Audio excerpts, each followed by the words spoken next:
All right, everybody, welcome back. Welcome back. Just woke up, waiting. Nice. Perfect timing. Welcome back, everybody. The Trump-Putin meeting has concluded, and the press conference is set to begin soon. And it's scheduled for 6, which was early anyways, because they said 6:30, but we're gonna be a little early. So how you guys doing? Check in, like, subscribe, share the feed out if you haven't done so. I gotta post it out too. Hope you guys had a good dinner. We had coverage earlier of Trump landing and Putin landing and meeting at the tarmac in Anchorage.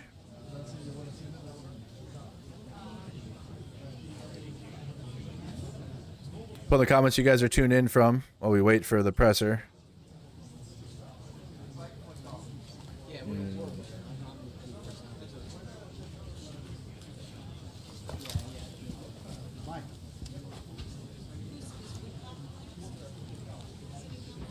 Wasn't a very long meeting. We got like 3 games of Battlefield in. That was it. Not even. I'm from New Zealand. Hello. Rumors are that Trump took it all the way up. Okay, thank you for that update.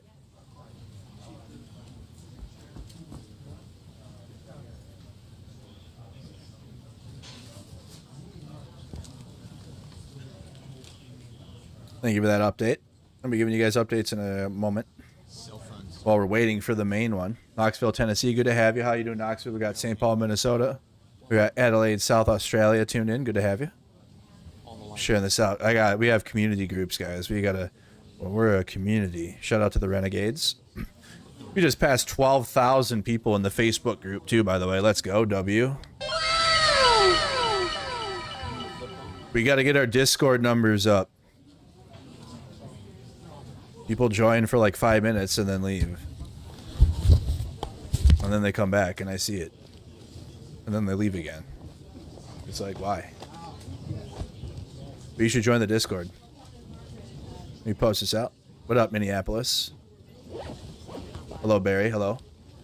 Shout out. What up, Gots to be? Hello from the UK. Hello, hello. What are you guys' thoughts? Keep putting a train station blind. What are you guys' thoughts?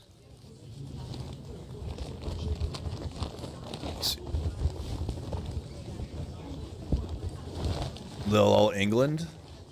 What up? Hello from Moncton. Hello. How you doing? Minnesota, we got a severe thunderstorm watch. We got a severe thunderstorm watch.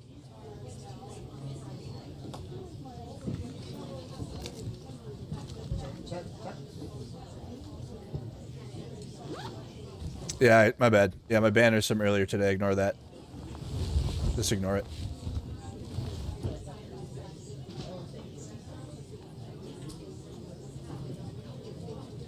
It should be gone now. All right, guys. So we're waiting for the press conference. Putin and Trump. They had a red carpet rolled out for them. It was embarrassing, but that's what Trump does.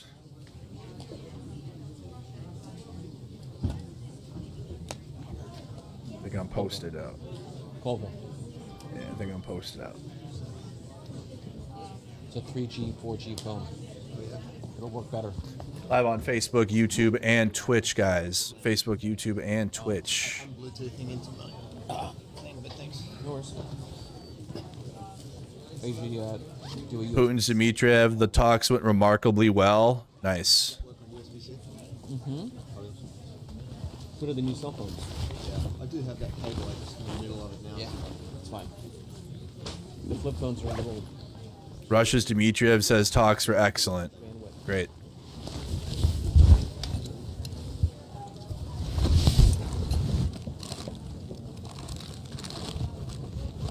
Yeah, it's not a that's not a good thing, no.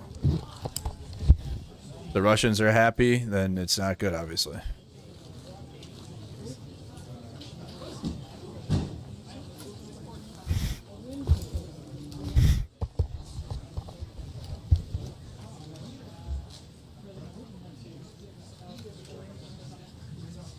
Very good point. In Anchorage, liberals protest for Ukraine. MAGAs respond by protesting in favor of Trump.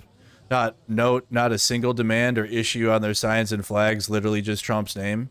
I mean, yeah, we saw one of them interviewed out there, and they were like, I don't want to get into politics or policy. I just want to stand here and support my president. And it's just, you know, it's where we're at. It's just where we're at. I don't even know why they're out there. They just, like, it's a cult. People overlooking that Trump invited the KGB agent into a top secret vehicle, not knowing what spyware he might be having on him, is an absolute idiot. At this point, I mean, even if Trump said some shit, like, they would just deny it and say it was like a hoax anyways, right? So here's a photo of the 3-on-3 talks concluding after Trump said it would just be him and Putin.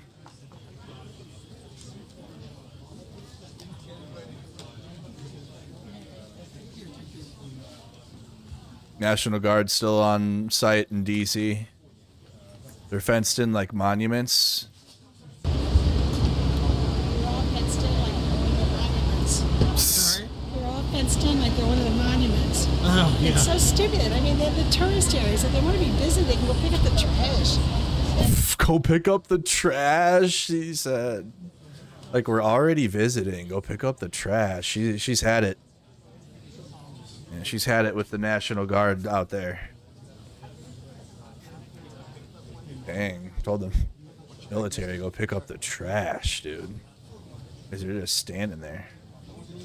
Why don't you go make yourselves useful? Pick up the city. Dang. Rough day for a National Guardsman. They already get made fun of enough.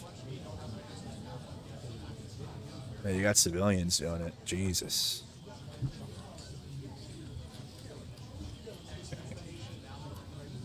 Already a rough time. Robert, over here. Robert, how do you Bluetooth into the mixer? That three? Yeah, yeah. They're very good. Yeah, don't give them views. Don't give them views. That's why I hate that. And when I'm live and it's like, that's fine. I'm talking about just my viewers. You see Midas Touch's live? Do you see CBS's live? It's like, bro, I already can't compete against the billionaire media, and here people are like trying to bring my viewers away from them. Happens often. We're live. What up, Nomad? Abreu, hello.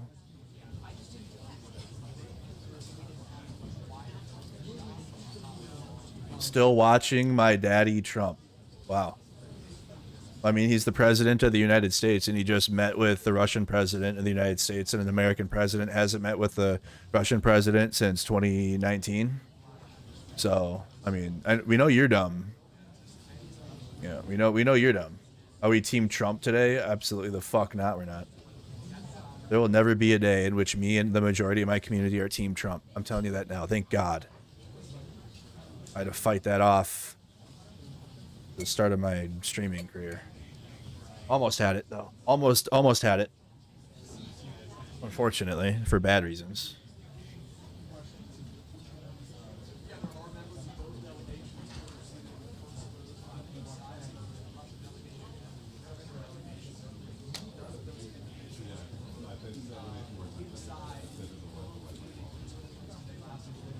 Plus, how would we look like supporting a pedophile? You know, that'd be kind of weird. I'm worried what Trump will give away. Yep. Especially since the Russians seem to be pretty satisfied from what we're seeing.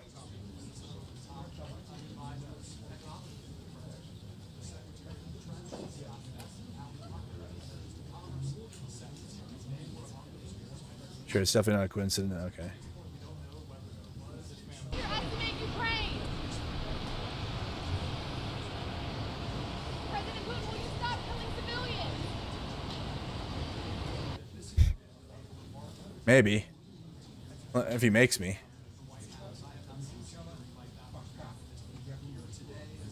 This was Trump preparing to get into the car. Do you want it like this, Vladimir?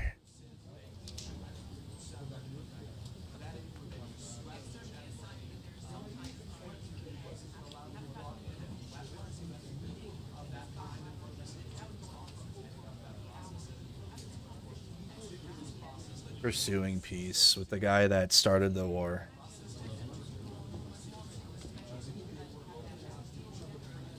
Yeah, they're really pursuing it. Today, we had great talks, and we hope the talks will generate more talks for talks. That would be the best case scenario, actually, though. Like I said, the best case scenario would be nothing changes as of like right now at all, like zero, nothing at all. I was just like, we talked. It's a stain on us, and it's an L for America for this, but like it doesn't hurt Ukraine. More worse than what the Russians are doing, obviously. Because if Ukraine is forced to give up territory here, like that's what they were negotiated, that would be a very bad outcome. But there will be no scenario in which this results in like the U.S. supporting Ukraine more or like giving weapons to help. That will not be the case at all. It will be either status quo and current what's happening right now, or Ukraine has to give up territory. That's it.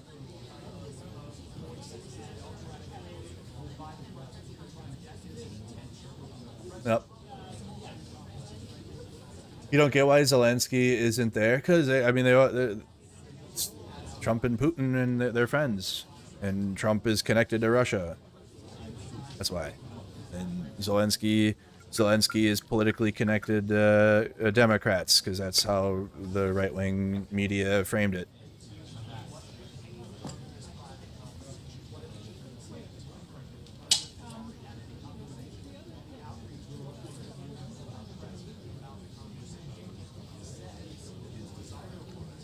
Yes, I am back.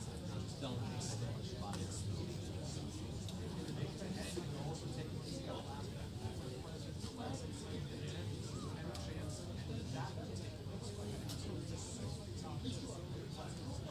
Just like we already told them, Democrats to rip the mineral deal up and throw it in the trash, and we have a normal leadership again. I hope so. They should. There's a lot of undoing that will happen.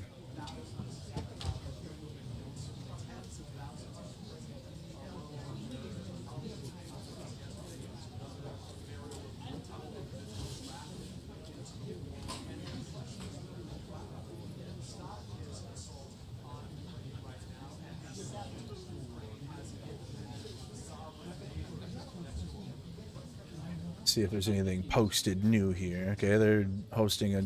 Why is people sharing the official White House stream? Stop doing that.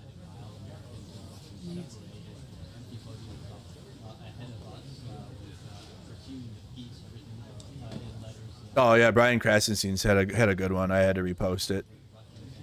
Brian Krasenstein said they should have had snipers in Anchorage, Alaska, ready to take him out as soon as he shrugged. That's probably the hardest thing Brian Krasenstein's ever said in his life, so I had to repost that. That one threw me off. I'm like, oh wow, Krasenstein said this? I agree. Obviously MAGA's mad though, obviously.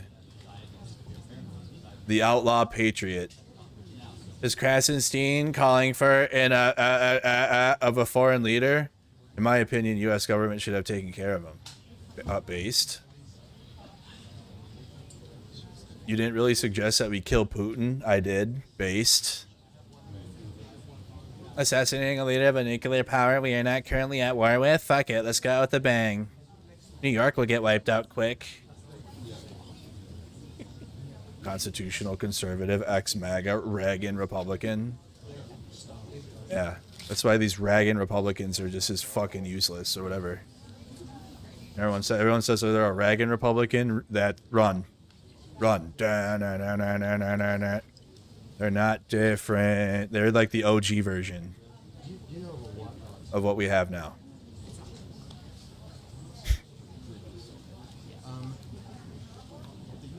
This comment is extremely dangerous. Shut the fuck up, Roz alerts, and stick to your alerts.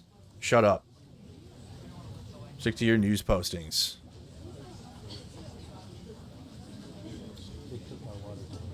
Why do Democrats love war?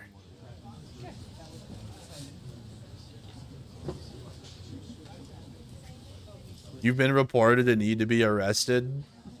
God, family, and country. America first. How dare you talk about our Putin? They all look the same too, don't they? Unseasoned fucking... You'd exactly know. They all look the same, huh? Same archetype. What the fuck is wrong with you? Trump is pushing peace and you're calling for an assassination of President Putin? You really want to start a war? Yeah, like Brian Krasenstein on X is gonna start the war for sure. You fucking idiots. Or whatever whatever, there's two of them. Reported as incitement to commit violence. Cynthia Holt, Christian constitutionalist, First Amendment, Second Amendment. Law and order. America. I'm reporting you for saying that we should assassinate Putin. They're all the same. Leave our Putin alone. The far left would say the same shit too. They'd be doing this shit too. Wow, are you dumb? Wow.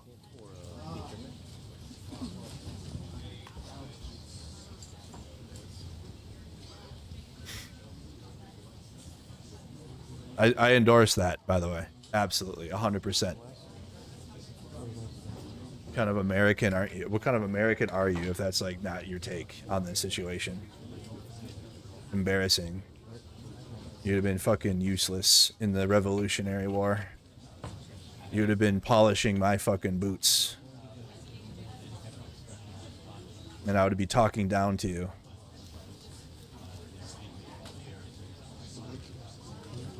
While we go fight the British.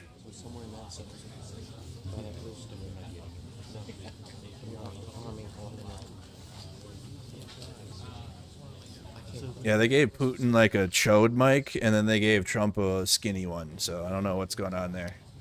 That's where the blue cable goes to. Sorry, repeat that. Oh, that was. Did I miss Budget Stalin? No. Nope, you haven't missed Budget Stalin and Mango Mussolini yet. They're still coming out, waiting for it.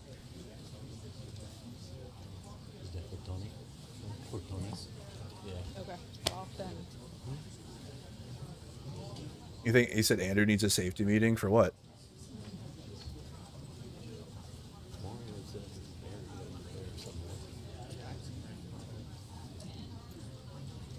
You can't honestly believe that we should take Putin out is like a hot take. Are you serious? Like if we had the ability to and a backbone, that's absolutely what should happen.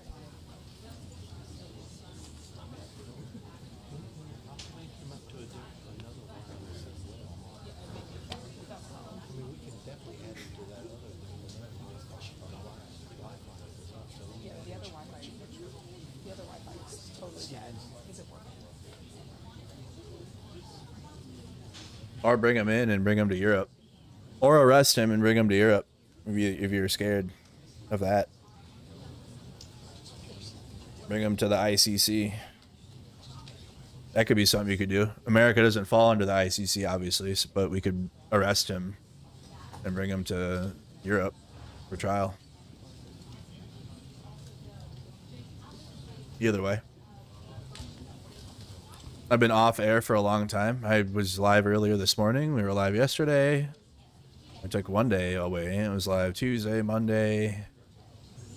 I'm not live as often because I'm not gonna drain myself every day, but when breaking news happens, we've been with it.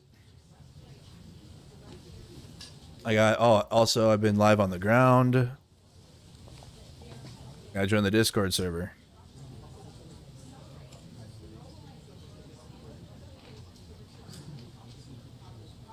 Join the Discord to make sure you're updated. We got protest coverage tomorrow coming too. Figure out which one I'm going to go to tomorrow. Probably the one in Minneapolis.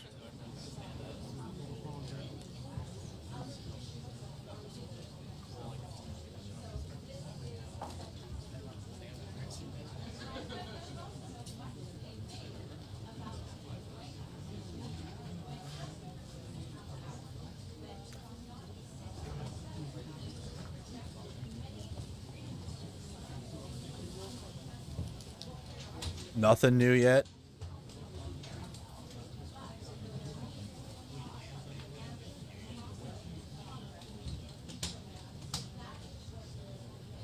Russia has prepared documents for the restoration of air traffic with the United States. Oh, Jesus.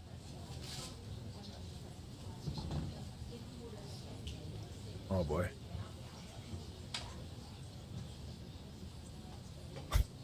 Hey, New York, how's this audio now?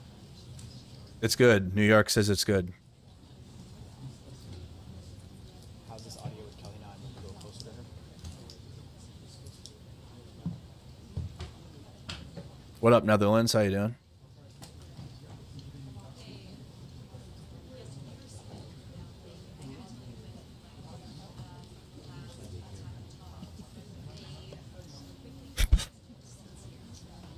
Yep. New Republican Party logo just dropped.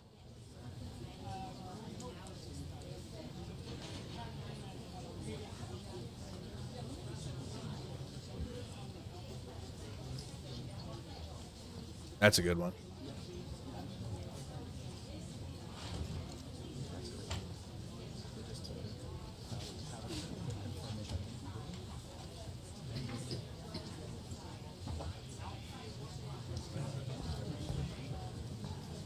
For now, Washington, D.C.'s police chief remains the police chief, and a Trump administration attorney acknowledged to the late judge today that the administration is indeed aware that its takeover of D.C. police must end after 30 days. I don't know if they're coming out now. Oh, there's Lavrov. Okay, let's tune in. All right, so they're coming. They should be here momentarily. Sergei Lavrov just sat down.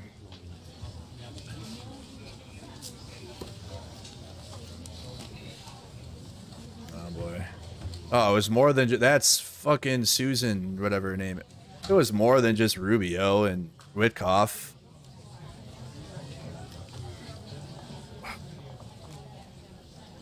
Not the. There's Hegseth. Oh, they got Scott Bessent, the Treasury, the. Yeah, right. They brought everyone. What? Did Caroline Levitt do something to her nose, y'all? I swear to God, like something's up there.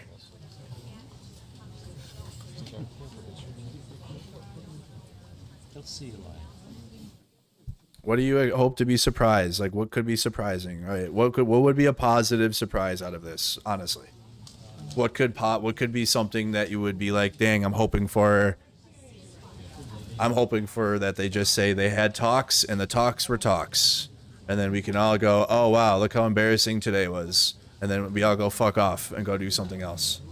That's how I hope this goes.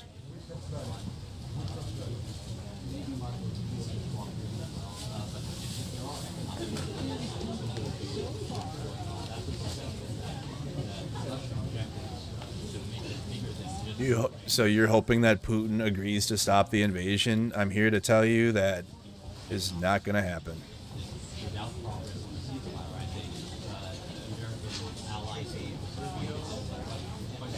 Without Ukraine giving up land. So maybe you could get that. You could get a invasion over with a nuance that Ukraine would have to give up territory. There is no chance in hell that it would happen without Like, oh, end the war, and Putin pulls his troops out and returns the land to Ukraine. Just not even in the cards.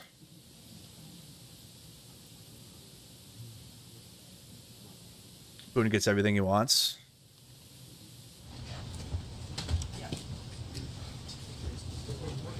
No warm-up comedian. Yeah, they should throw Pete Hegseth up there for us. Or our new United Nations ambassador or secretary, whatever she is now. Debbie from the State Department.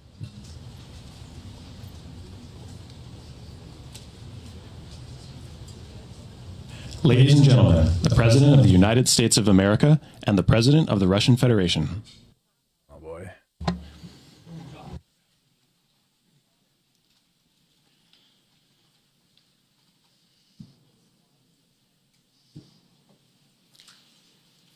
Уважаемый господин Mr. President, ladies and gentlemen,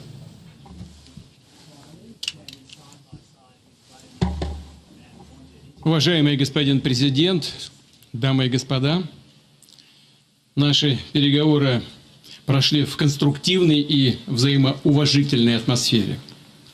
Были весьма обстоятельными и полезными. Хотел бы еще раз поблагодарить моего американского коллегу за предложение приехать на Аляску. Вполне логично встретиться именно здесь, ведь наши страны, хоть нас разделяют океаны, на самом деле близкие соседи. И я, когда мы встретились, вот, вышли из самолетов, я так сказал: добрый день, дорогой сосед, очень приятно видеть вас в добром здравии и живым. И по-соседски это очень... Don't tell us to have a good day. Go fuck yourself. По-доброму.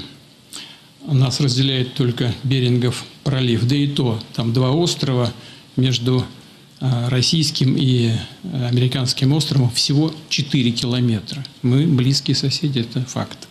Важно также, что с Аляской связана значительная часть общей истории России и США. Многие позитивные события. Так здесь и по сей день сохраняется огромное культурное наследие эпохи Русской Америки. Православные храмы, множество, более 700 географических названий, имеющих русское происхождение. В ходе Второй мировой войны именно на Аляске начиналась легендарная авиамагистраль для поставок боевых самолетов и другой техники по договору Ленд-Лиза. Это был опасный, сложный маршрут над громадными ледяными пространствами, но летчики и специалисты 2 стран делали все, чтобы приблизить победу, рисковали, отдавали свои жизни для общей победы. Вот я сейчас только что был в городе Магадане в России, там памятник стоит российским и американским летчикам, и флаг на памятнике российский и американский. И я знаю, что и здесь тоже есть. Отсюда, всего в нескольких километрах отсюда, захоронены советские пилоты, погибшие при выполнении той героической миссии. Признательные американским властям и гражданам за бережное отношение к их памяти. И американским летчикам. И благородно. Мы всегда будем помнить другие исторические примеры, когда наши страны вместе громили общих врагов в духе боевого товарищества и союзничества, оказывали друг другу помощь и поддержку. Это наследие, уверен, будет нам помогать восстанавливать, выстраивать взаимовыгодные, равноправные связи уже на новом этапе, даже в самых непростых условиях. Как известно, российско-американские встречи в верхах не проводились более 4 лет. Это большой срок. Минувший период был очень непростым для двухсторонних отношений. И, скажем прямо, они скатились до самой низкой точки со времен Холодной войны. И это не идет на пользу ни нашим странам, да, и миру в целом. Очевидно, что рано или поздно в двух государств реально назрело, конечно, с условием серьезной и кропотливой подготовки. И такая работа в целом была проделана. У нас с президентом Трампом установились очень хорошие прямые контакты. Мы неоднократно и откровенно разговаривали по телефону. К нам, как известно, в Россию несколько раз приезжал спецпредставитель президента США, господин Регулярно to Russia. I'll play it back. I'll play it back after. Advisors and heads of foreign ministries kept in touch all the time. And you know fully well that one of the central issues was the situation around Ukraine. We see the strive of the administration and President Trump personally to help facilitate the resolution of the Ukrainian conflict. And his strive to get to the crux of the matter, to understand its history, is precious. As I've said, the situation in Ukraine has to do with fundamental threats to our security. Moreover, we've always considered the Ukrainian nation, and I've said it multiple times, a brotherly nation, however strange it may sound in these conditions. We have the same roots, and everything that's happening is a tragedy for us, a terrible wound. Therefore, the country is sincerely interested in putting an end to it. At the same time, we're convinced that in order to make the settlement lasting and long-term, we need to eliminate all the primary roots, the primary causes of that conflict. And we've said it multiple times, to consider all legitimate concerns of Russia and to reinstate a just balance of security in Europe and in the world on the whole. And I agree with President Trump, as he has said today, that naturally the security of Ukraine should be ensured as well. Naturally, we are prepared to work on that. I would like to hope that the agreement that we've reached together will help us bring closer that goal and will pave the path towards peace in Ukraine. We expect that Kyiv and European capitals will perceive that constructively and that they won't throw a wrench in the works. They will not make any attempts to use some backroom dealings to conduct provocations to torpedo the progress. Projection, you loser. Fucking loser. Incidentally, when the new administration came to power, bilateral trade started to grow. It's still very symbolic. Still, we have a growth of 20%. As I've said, we have a lot of dimensions for joint work. It is clear that U.S. and Russian investment and business cooperation has tremendous potential. Russia and the U.S. can offer each other so much in trade, digital, high-tech, and in space exploration. We see that Arctic cooperation is also very possible. And our international context, for example, between the Far East of Russia and the West Coast of the U.S. Oh boy. It's very important for our countries to turn the page, to go back to cooperation. It is symbolic that not far away from here, the border between Russia and the U.S., there is a so-called international date line. I think you can step over, literally, from yesterday into tomorrow. And I hope that we'll succeed in that. Oh my God. I would like to thank President Trump for our joint work, for the well-wishing and trustworthy tone of our conversation. It's important that both sides are result-oriented, and we see that the President of the U.S. has a very clear idea of what he would like to achieve. He sincerely cares about the prosperity of his nation. Still, he understands that Russia has its own national interests. I expect that today's agreements will be the starting point, not only for the solution of the Ukrainian issue, but also will help us bring back business-like and pragmatic relations between Russia and the U.S. And in the end, I would like to add one more thing. I'd like to remind you that in 2022, during the last contact with the previous administration, I tried to convince my previous American colleague that the situation should not be brought to the point of no return when it would come to hostilities. And I said that quite directly back then, that it's a big mistake. Jesus Christ. Today, when President Trump is saying that if he was the president back then, there will be no war. And I'm quite sure that it would indeed be so. Oh my I can God. confirm that. Oh my God. I think that overall, me and President Trump have built a very good, business-like and trustworthy contact. And I have every reason to believe that moving down this path, we can come, and the sooner the better, to the end of the conflict in Ukraine. Thank you. Thank you. Well, thank you very much, Mr. President. That was very profound, and I will say Very that profound. I believe we had a very productive meeting. There were many, many points that we agreed on, most of them, I would say, a couple of big ones. that we haven't quite gotten there, but we've made some headway. So there's no deal until there's a deal. I will call up NATO in a little while. I will call up the various people that I think are appropriate. And also Zelensky. President Zelensky, and tell him about today's meeting. It's ultimately up to them. They're going to have to agree with what Marco and Steve and some of the great people from the Trump administration who've come here, Scott and John Radcliffe. Thank you very much. But we have some of our really great leaders. They've been doing a phenomenal job. We also have some tremendous Russian business representatives here. And I think, you know, everybody wants to deal with us. We've become the hottest country anywhere in the world in a very short period of time. And we look forward to that. We look forward to dealing. We're going to try and get this over with. We really made some great progress today. I've always had a fantastic relationship with President Putin, with Vladimir. We had many tough meetings, good meetings. We were interfered with by the Russia hoax. That made it a little bit tougher to deal with, but he understood it.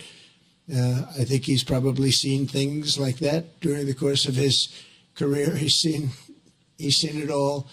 But we had to put up with the Russia hoax. He knew it was a hoax, and I knew it was a hoax. But what was done was very criminal. But it made it harder for us to deal as a country in terms of the business and all of the things that we'd like to have dealt with. But we'll have a good chance when this is over.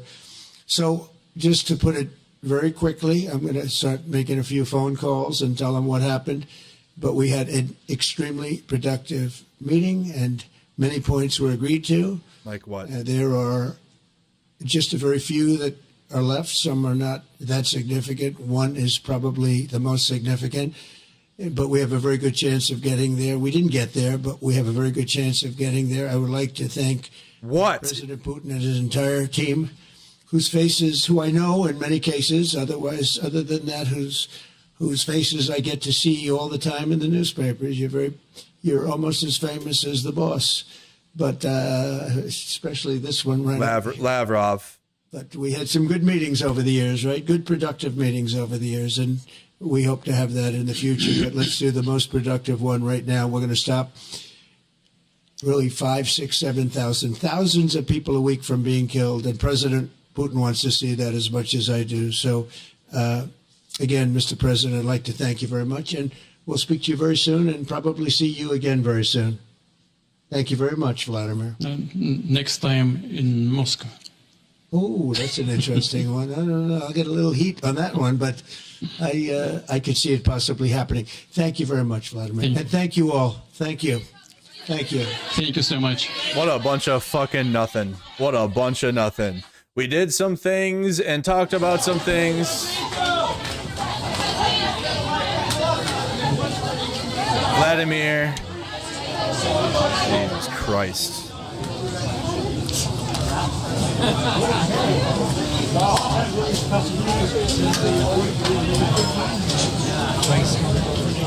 No questions.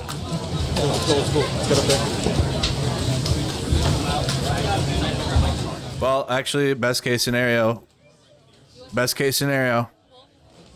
Nothing. Down, please, sir. So at least for now, we'll see. He's got to call up. They didn't make anything happen to where they're going to demand this or that. At least that's not what they said. We did some things. We talked about some stuff. So some other things, a few things. One thing we need to work on still, but we'll get there. Okay. All right. Goodbye. Okay. Goodbye. And maybe next time you come to Moscow. Fuck it. Sure, we can go there next time, and I can do another. I can piss on more Russians. I get pissed on by Russians. My bad. They all took turns, probably, to be honest. So, yeah. So, it was nothing. It was nothing. They talked. What was it? Oh my God. They talked about talks and said more talks will happen. Taco.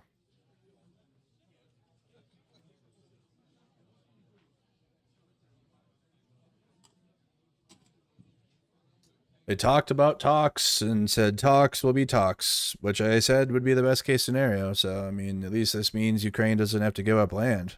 That would have been the worst case scenario.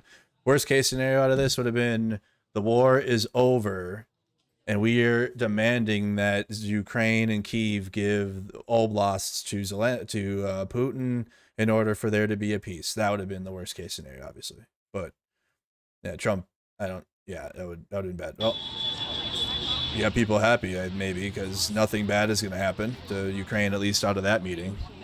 Other than embarrassment. Other than embarrassment of, like, the day.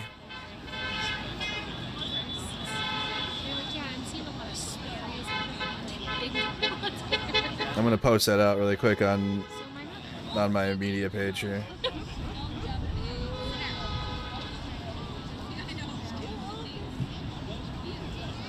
Can we see each other again, Vladimir? Have you been watching the shit going on in DC? Of course. When we covered it, I went live with it the other day. Yep, went live with it the other day. What a bunch of nothing, huh? What a waste of everyone's fucking day. Not me though. I mean, we got to go live and I got to do news today, and that was fun. And I got to see all you guys, and you got to be reminded that I'm still doing streams, I guess. So make sure you are subscribed and your notifications are on. I'll be covering a protest against what's happening in DC tomorrow. So we got that coming up, yeah. And then we'll probably cover DC protests tomorrow when I get home or whatever and talk about it. What the hell? Bunch of embarrassing shit. Something, Joe Biden doesn't take questions from the press. Literally, bro. Oh my God. Literally, that's how it was. If you just started tuning in, that was the press conference. Oh, wait. Wait. We got to go back and listen to Putin again. I forgot what he said at the beginning. We got to listen to that. Hold on. Is Fox News still live with it? Hold on. We missed Putin's beginning. But he was, yeah, something. Wait, yeah, they were live with it. They cut it at the end. There we go. Right here. All right, let's listen up at the beginning, because they are the only ones that had the translation going. I don't know why AP and Reuters stopped that. He wished us a good day and shit. I heard that.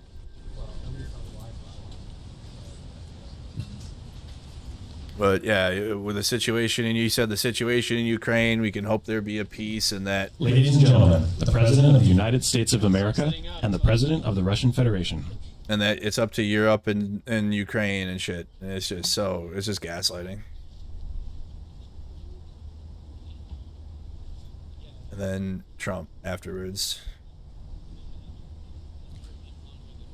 Mr. President, ladies and gentlemen, our negotiations have been held in a constructive atmosphere of mutual respect. We had very thorough negotiations that were quite useful. I would like to thank once again my American counterpart for the proposal to travel out here to Alaska. It only makes sense that we've met here, because our countries, though separated by the oceans, are close neighbors. So when we've met, when I came out of the plane and I've said, "Good afternoon, dear neighbor, very good to see you, in good health, and to see you alive," I think that is very neighborly. And I think that's some kind words that we can say to each other. We're separated by the Strait of Bering, though there are two islands only between the Russian island and the U.S. island. They're only 4 kilometers apart. We're close neighbors, and it's a fact. It's also important that Alaska has to do with our common heritage, common history between Russia and the U.S., and many positive events have to do with that territory. Still, there is tremendous cultural heritage back from the Russian America. For example, Orthodox churches. The Russian America, guys. And isn't that fun? So Putin's doing what he always does with everything, and he's like, "This is actually Russia." So that's definitely Russia. That's Kremlin, KGB, whatever. Yep. So the Russian America. That's what they call it in Russia. That's what Alaska is. And a lot of more than 700 geographical names of Russian origin. The Orthodoxes in Alaska and Russian origins places. During the Second World War, it was here in Alaska that was the origin of the legendary air bridge for the supply of military aircraft and other equipment under the Land-Lease program. It was a dangerous and treacherous route over the vast emptiness of ice. However, the pilots of both countries did everything to bring closer the victory. They risked their lives and they gave it all for the common victory. I was just in the city of Magadan in Russia, and there is a memorial there dedicated to the Russian and the U.S. pilots. And there are 2 flags, the U.S. flag and the Russian flag. And I know that here as well there is such a memorial. There is a military burial place several kilometers away from here. The Soviet pilots that buried there who died during that dangerous mission. We're thankful to the citizens and the government of the U.S. for carefully taking care of their memory. I think that's very worthy and noble. Yeah, he come here and says this to glaze Trump or whatever, which is still like weird, but in the Victory Day parade when Russia talks about World War II, only China, which weird, but only China was the ally to Russia during World War II, and Russia was the only country that held off. Oh, the Soviet Union, Russia was the only country that defeated Nazi Germany. But yeah, here he is. Like, oh, the Lend-Lease deal was so good, and they brought the equipment to us, and we have monuments, and we care about each other, and we have a past because of World War II. But when he's doing his Victory Day parade, fuck, we soloed them. We soloed the Nazis. China, GG's, appreciate it. Hey, China was there. They helped, but we defeated the Nazis single-handedly. What a clown. We'll always remember other historical examples when our countries defeated common enemies together in the spirit of battle camaraderie and allyship. That's why we should have followed Pat. Pat wanted to continue defeat the Soviets too. We should have done that. Because they started World War II with the Nazis, and then we had to go with the lesser of 2 evils to help defeat the biggest evil. Not really like they were equal, but like Hitler was worse for the time being. So we had to go with the lesser of the 2, and we chose Soviet Union, obviously, because they already were the Nazis were exterminating people. Well, so were the Soviets, though. But the West didn't care, I guess. Just cared about the other Europeans. America was choosing. Facilitated each other. I'm sure that this heritage will help us rebuild and foster mutually beneficial and equal ties at this new stage, even during the hardest conditions. It is known that there have been no summits between Russia and the U.S. for 4 years, and that's a long time. This time was very hard for bilateral relations, and let's be frank, they've fallen to the lowest point since the Cold War. I think that's not benefiting our countries and the world as a whole. It is apparent that sooner or later we had to amend the situation to move on from the confrontation to dialogue. And in this case, a personal meeting between the heads of state has been long overdue. Naturally, under the condition of serious and painstaking work, this work has been done in general. Me and President Trump had very good direct contact. We've spoken multiple times. We spoke frankly on the phone. And special envoy of the president, Mr. Woodruff, traveled out to Russia several times. Our advisors and heads of foreign ministries kept in touch all the time. And we know fully well that one of the central issues was the situation around Ukraine. We see the strive of the administration and President Trump personally to help facilitate the resolution of the Ukrainian conflict. And so far, it was America, thanks for helping us in World War II. We like each other. We're actually 4 kilometers away. We work together and stuff, and we were great. And then he said, well, the meetings have been going well, and GG's. Shout out to Steve Witkoff. He's the homie to us. We love him. And now he's getting into the Ukraine situation, as they put it. Strive to get to the crux of the matter, to understand its history is precious. As I've said, the situation in Ukraine has to do with fundamental threats to our security. Moreover, we've always considered the Ukrainian nation, and I've said it multiple times, a brotherly nation, however strange it may sound in these conditions. We have the same roots, and everything that's happening is a tragedy for us, a terrible wound. Therefore, it's a terrible wound. I can't believe we did this. I can't believe this is happening. What a wound on us. Even though, again, Russia was the one that invaded Ukraine, and then doesn't, like, in their propaganda, they treat Ukrainians as like different or like non-human, and they have like racial. They have like names and shit for them that would be bigoted. In Ukrainian and Russian. He's sincerely interested in putting an end to it. Trying to delete Ukraine's language. At the same time, we're convinced that in order to make the settlement lasting and long-term, we need to eliminate all the primary roots, the primary causes of that conflict. And we've said it multiple times, to consider all legitimate concerns of Russia and to reinstate... To consider all legitimate concerns of Russia. The just balance of security in Europe, and to restore the just bounds of security in Europe. So it's the same thing. Nothing changed. Nothing came out of this. Truly nothing came out of this, actually. Truly nothing. World on the whole. And I agree with President Trump, as he has said today, that naturally the security of Ukraine should be ensured as well. Naturally. We are prepared to work on that. I would like to hope that the agreement that we've reached together will help us bring closer that goal and will pave the path towards peace in Ukraine. We expect that Kyiv and European capitals will perceive that constructively and that they won't throw a wrench in the works. They will not make any attempt. We hope that Europe and in Kyiv will stop fighting us. Will stop defending Ukraine. To use some backroom dealings to conduct provocations to torpedo the nascent progress. Yeah, more like that's what you two are doing, you clown. He had more to say, but he flipped some papers, it looks like.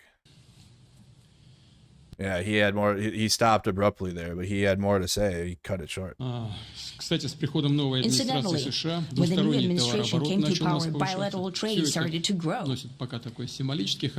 Now he's talking about trade with the U.S. and how. So that was the Ukraine bit. That was a bit. Now he's like talking about trade with the U.S. and opening it up. Still very symbolic. Still, we have a growth of 20%. So it was the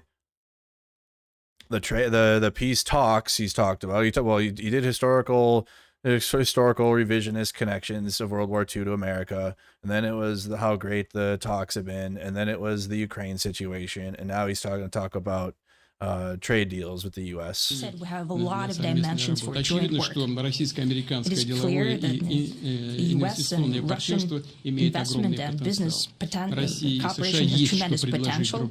Russia and the U.S. can offer each other so much in trade, digital, high-tech, and in space exploration. We see that Arctic cooperation is also very possible.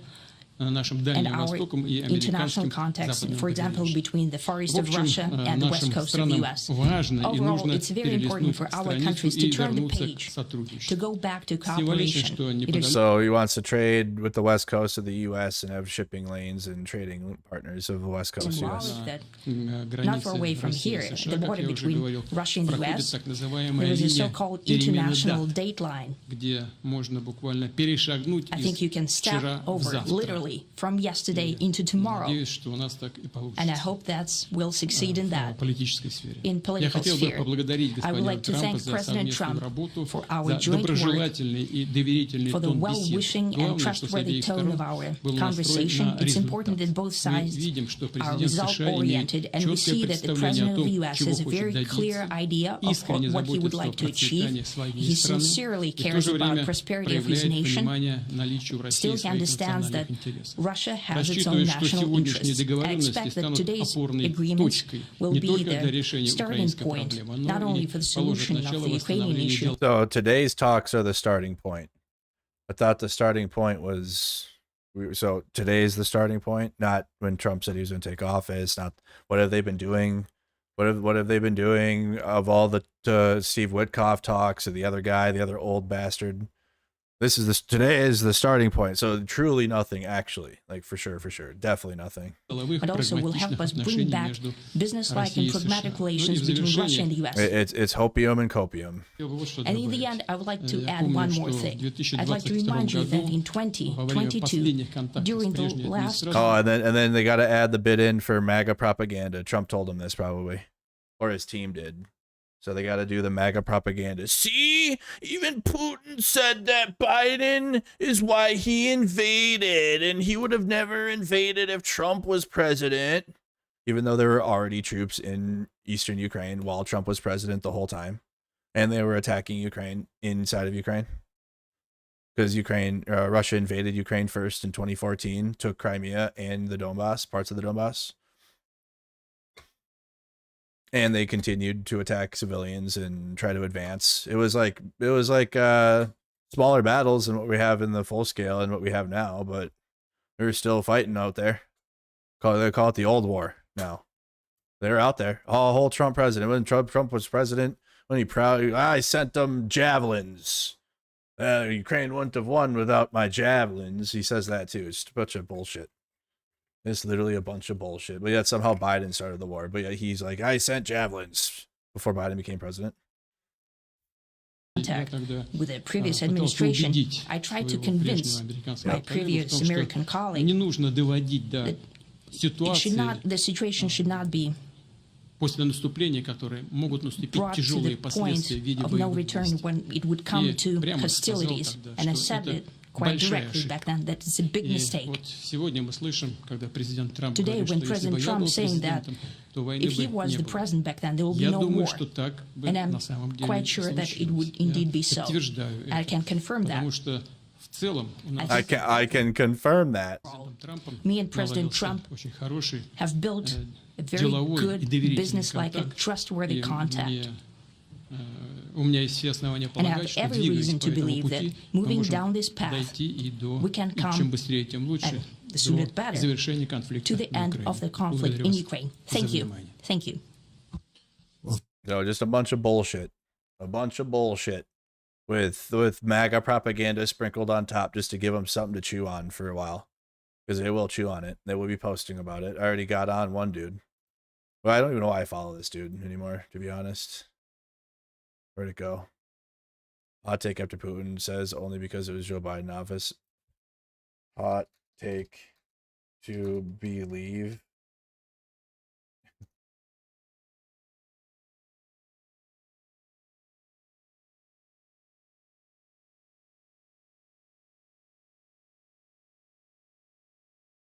So this dude Cam Higbee like debated Jackson Hinkle. And I like followed him and then saw him in DC.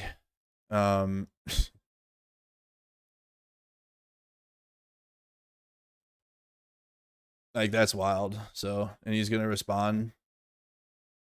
Where is it? Where'd you post it? Oh, did you delete it?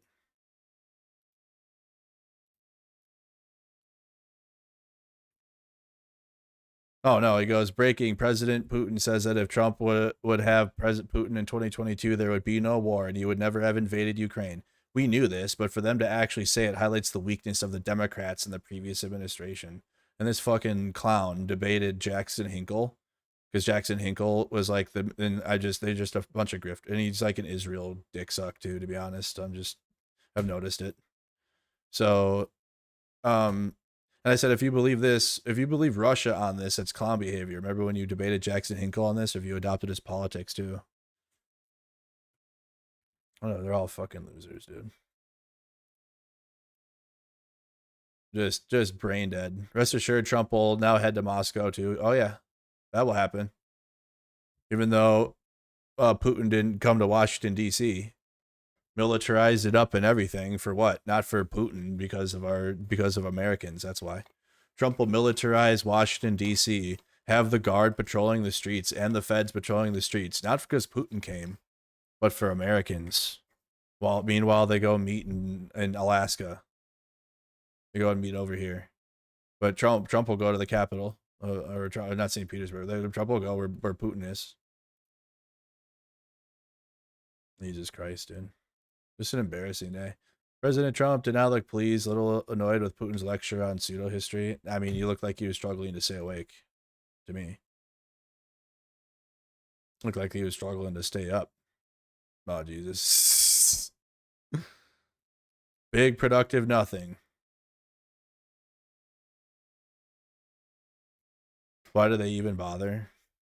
That summit could have been an email. That's the one. But an email doesn't draw as all the millions of views and eyeballs that this did today, and all the hopium addicts on the conservative side of Ukraine that are like begging for Trump to do something to help. Like begging. Please, God, please. Please, just something, or please, I know he'll help Ukraine. I know he will. I know it. He'll just say peace through strength harder, and like he'll do it. That's what we believe. Come on. Even though like the majority of the MAGA base believe in the Russian propaganda about Ukraine, or don't care, or like, but they're trying to please. I know I can do it. I know. You guys want to see the hopium addicts? What's his name now? I forgot. JP Lindsley.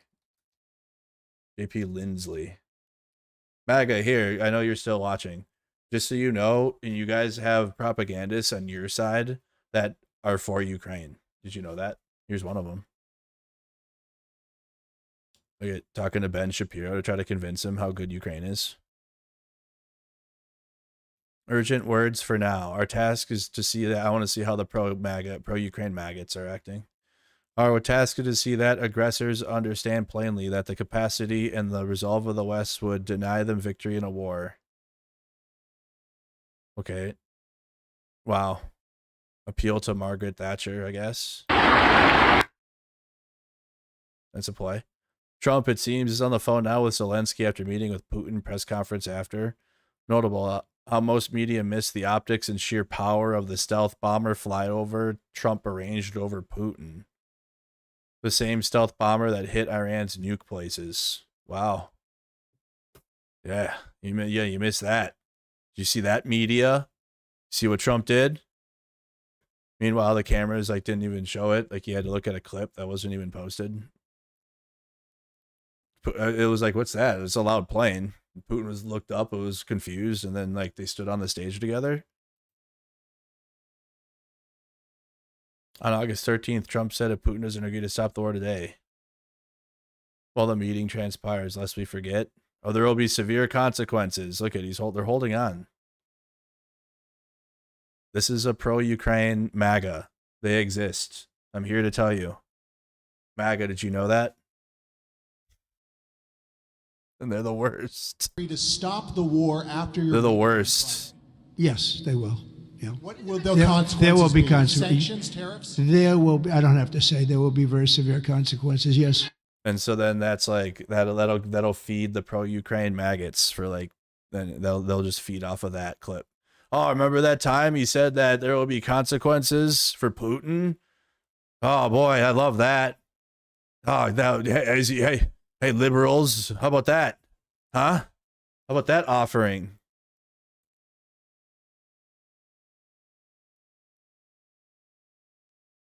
Before the Alaska meeting with Putin, Polish president reminded Trump that today is the feast of the Assumption of Mary. Do you think Trump even knows? Like, do you think Trump can even say the word assumption? Do you think Trump even could give 1.1? The hopium is just killing me. The hopium. Let's appeal to history that Trump doesn't even give a fuck. The parallel will give you chills, guys. It's like when Gertis put up that thumbnail. And like it was like Trump as Hulk or whatever. He like AI'd Trump as Hulk, and it was like something is happening. Something's happening. Remember that? Isn't it fun to share a space with these people? It's not for me. That's why I shit on them. And they don't like me, and I don't care. I hope they hate me worse. Because this is what happened. Wow.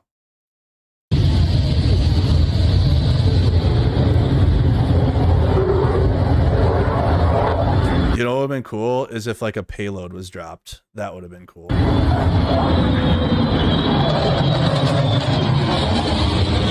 And then they clapped afterwards. They both clapped. Wow. Anyways. We only use that when Israel's involved. Right-wing media for the next week.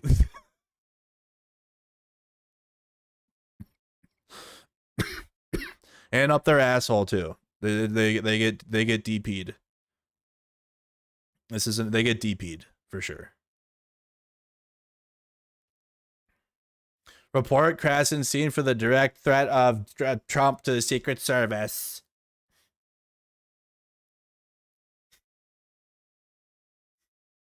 Report him. Historic. Trump fails to secure agreement to end Ukraine war. 24 hours. Chat, didn't he say 24 hours he would have the war ended? Right? Remember? Do we remember? That was hyperbole. He didn't mean it literally. Come on, Merc. He uses 9D chess. Come on. He ain't being for real. MAGA shit. Ridiculous, isn't it? There they are. He didn't mean like he just said that to just, you know, have aura. He was aura farming, okay? Why do we care? Why is Jake Tapper even getting attention still? Caitlin, President Trump said there's no deal until there's a deal, and there's no deal until there's a deal. It does sound like the first part of that construct is the most important, no deal. And it's notable that they didn't take any questions. Yeah, Jake, it seemed like for a moment he was going to let the Russian leader exit the stage and then take questions, but instead both of them left after Putin proposed this idea of maybe next time they meet in Moscow. They had to plan their next Diddy party. And Trump seemed to say, you know, I might get in memory of Epstein, because Diddy will get out too, and then Diddy can come along and then help plan it. Get a lot of heat about that if that happened, and obviously the questions about what that looks like, Jake, in terms of, you know, as we're listening to this and as we were boy, I could listen to Caitlin Collins all day. Boy, listening to the world leaders say, tell me the news. Putin saying that they came to an agreement but being very vague and not laying anything out, and then Trump saying that they no deal, if they don't actually get a deal, they're not reaching a deal yet at that point. And making clear, Jake, that they did not get the ceasefire that the president came to Alaska hoping to get. That was very much what he was coming here to do. He did not announce that here on stage. It is very uncharacteristic, as you know, for President Trump to not take questions. And so that in and of itself stood out. And I will tell you, Jake, a few of the officials coming into the room looked a little bit stressed as they were coming in. There's only so much that you could read into that. And Jake, so the key question there is what this looks like in terms of whether they came to an agreement. Great progress today. We didn't get there. The art of the Orwellian speak. MAGA will take it, though. MAGA will take it. Oh yeah, this is a peacetime. Well, the liberals are mad because Trump wants peace. Wow, really? You guys don't want peace? Because you guys are warmongers. Yeah, you're the war party now. Yeah. Fox News reporter Jackie Heinrich, the way it felt in that room was not good. It did not seem like things went well. It seemed like Putin came in and steamrolled, got right into what he wanted to say, and got his photo next to the president, and then left. Nice. happened back there. Incredible. It was just very unusual, atypical, and I think we're all awaiting, the readout. Damn, did Putin dick slap Trump actually? It looked like it. He came in, was giggling. He came in like he came in acting like Elon. With his smiling and shit and stuff that's just unbecoming of Putin in this situation. Or whatever variant they sent. But he was like doing faces and shit. And I think he was trying to act like Elon. And he came in and in his speech that we heard, he said the same thing that Russians have always been saying, which is to Ukraine can't join NATO, and all of everything we've ever said about Ukraine is facts, and they have to be, otherwise war continues. Which obviously that's the negotiating position they had when they started the invasion.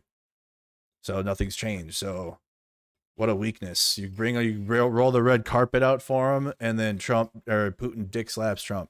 And then Trump blows him in the car on the way too, which was wild. Atypical, and I think we're all awaiting, the readout, because the way that it felt in the room was not good. It did not seem like things went well, and it seemed like Putin came in and steamrolled. Damn, when Fox News can't even spin it, damn, Putin came in and steamrolled him. Got right into what he wanted to say. And got his photo next to the president and then left. Of course, that is only the piece of the picture that we have. Yeah, because this is a big Russian propaganda victory. Are you shitting me? Number one, you got Russia MAGA, the Russian America, as Putin called it, right? We'll call those MAGAs now. So the Russian America will eat this up online with the line he said about, I wouldn't have invaded Ukraine if Trump was president the first time. And also the fact that Putin is going to what they call the Russian America of Alaska and gets to like walk on it, and then their rule is anywhere the boot of a Russian soldier has ever been, including their intelligence soldiers, which would be Putin. That's Russia, so they get that now. So like in the Russian propaganda, they get to claim that like Alaska is coming back to Russia, basically. So that was great. And then also nothing changes at all ever. So this was all just, well, nothing is gonna hurt Russia in the war. This was just helps Russia in their media sphere in multiple ways. And maybe that was what it was for to begin with, by design. Maybe Trump and the Trump team designed it. Either at best they're just so incompetent and stupid that Putin came in and steamrolled them on this, or they planned it, and there's nothing in between. That it was planned to be like this, or they're just really that incompetent, actually, which either way is like, I believe either way, that's fine. Right now, and certainly President Trump, who is the host and who is the president, would not want to, I think, enable something that would make him look weak. But we are eagerly we can't spin it. I don't know what to make of it. Waiting to hear the background on that. And I will also note that we didn't see any sort of scowls on the faces of the likes of Steve Witkoff or Secretary Rubio or any of the other members of the U.S. delegation. And I think had it been concerning, we might have seen something there. But just to paint a picture for you of in the room, how it felt, what we're wondering about, what we need to know to put the pieces together and fully understand what we all just witnessed. Yeah. Happened. What we all just witnessed. Breaking: Trump opts for no questions after admitting no deal was made during Putin meeting. A defeated Trump leaves room quickly. So Putin suggests Moscow for future meeting and developing. Breaking: nothing happened. Historic. And he said he would probably see Putin very soon. He referred to a starting point. So despite the fact that President Trump called this an extremely productive meeting, and there's no reason to suggest that it wasn't, there doesn't seem to have actually been anything achieved. Jake Tapper is doing his centrist impersonation. Or like maybe that's what he always is. Always was. Same as it ever was. Historic. Historic.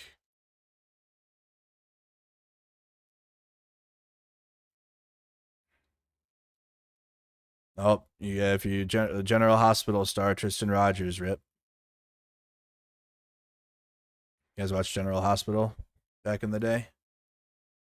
That part, a bunch of taxpayer money went to wasted on. Yeah, they love that. Wasting taxpayer money is Republicans' favorite, actually. Republicans will cry that Democrats put money into social programs and like help the community and say that that's a waste. But when Republicans literally burn our money actually in front of us, that's fine. That can happen. We can do that.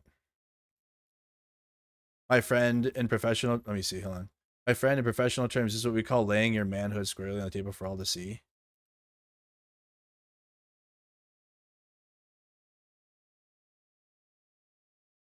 Checking in on the pro-Ukraine MAGA. That's what he did.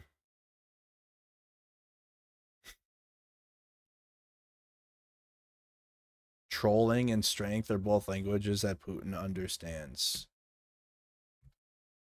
Man, do I love being an American. It's a flex for sure.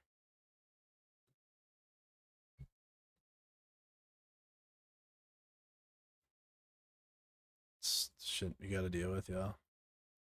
We're in crumbs mode now, guys. We are literally we're yeah, this was the worst. This was bad.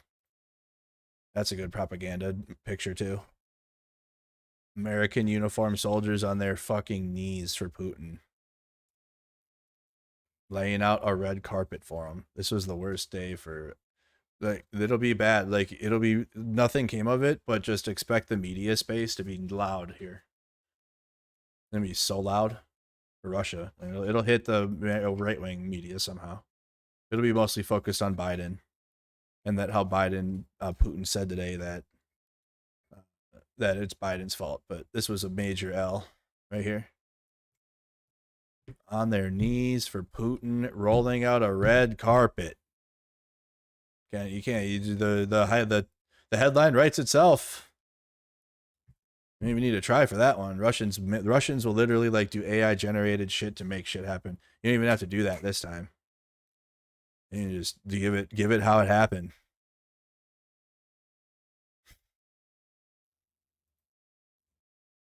Give it how it happened. Brian Krasnodar is now calling to assassinate Putin on American soil. Why are they fucking, I hate that MAGA does this. They act like they act and say what they say, and then they want to like censor their words. You guys see that one? That one's a common one. You're ever gonna argue with a maggot and they like censor their words, but yet they'll be like blatantly racist and bigoted. But like swear words are off the table. Yes, I am calling for the U.S. government to end the life of a war criminal. I'm sorry you don't like that. Let me guess. You want him arrested for this too? Mm-hmm.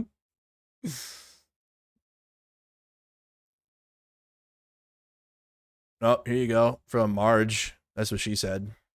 On the eve of historic peace talks between President Trump and President Putin, Zelensky doesn't like this. Zelensky doesn't want peace and obviously is trying to sabotage Trump's heroic efforts to end the war in Ukraine. So you have this MAGA, and then you have MAGA and Mobs MAGA, and JP Lindsley, and that's what like is driving the fucking train. Doesn't matter how much people like Jake Bro will post the truth and talk about it, or me, or anyone. These fucking people are the ones driving the train for Ukraine, and it's either they support it and they're right wing, or they don't support it and they're right wing, and that's it. Liberals, we're done. Can't do shit until the Congress changes, until midterms or a new president. But we're done. It is the right wings, and you got MAGA right and MAGA right for Ukraine. The yin and the yang. They're both MAGA though.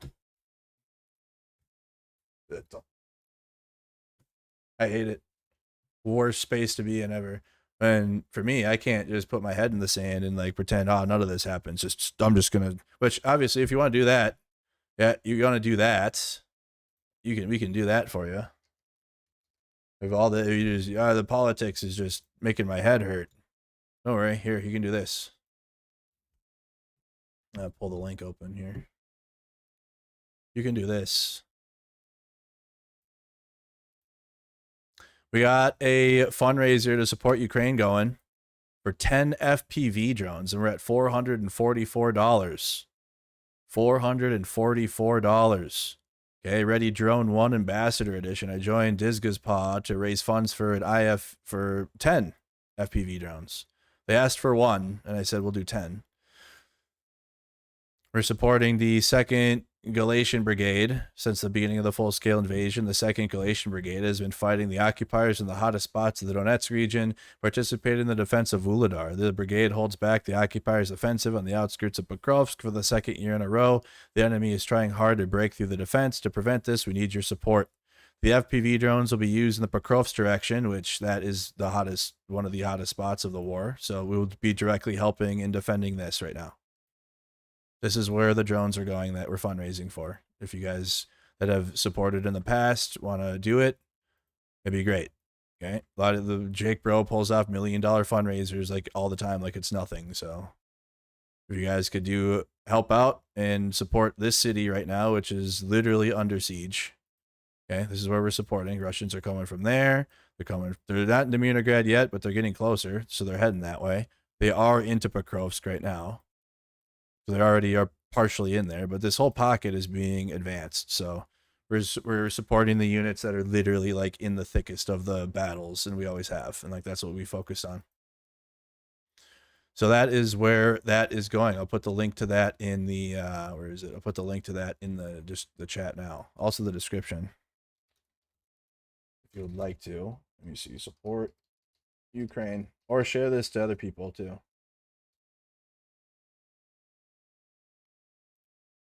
Okay, so or share it out. There you go. Support Ukraine there. I'll put the link on Facebook too if you would like to. You don't have to if you don't want to, but I mean, I don't know how, you know, I can either tell you the truth and that, you know, the news, but this is who's driving the Ukraine train in America.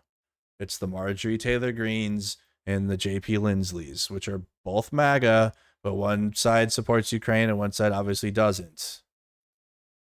And everyone else is we're out. We have no power. We had to go. We went. I'm not going to the next summit because it's just going to be a waste of money. And I just threw money away at the last one, and it's just there's nothing there.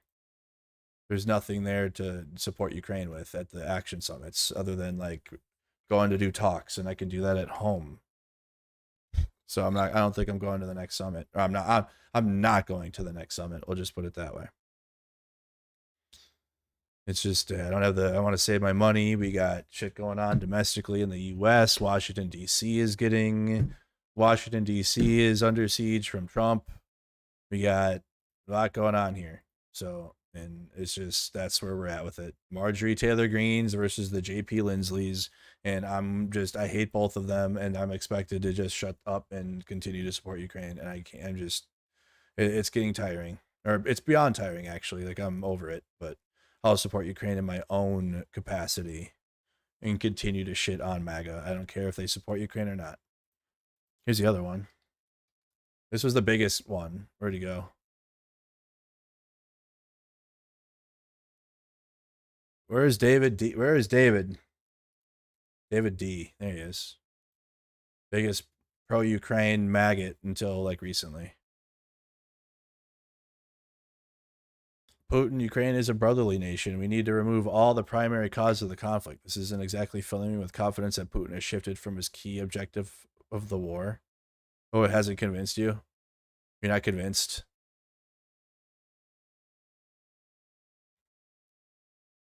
I love being right.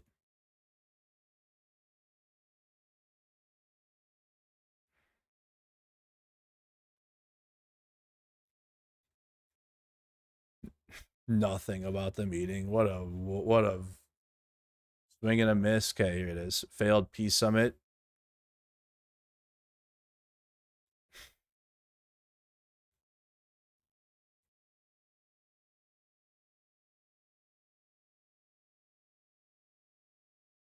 Goodness, dude. There you go. Thank you. Thank you, Soy Pill.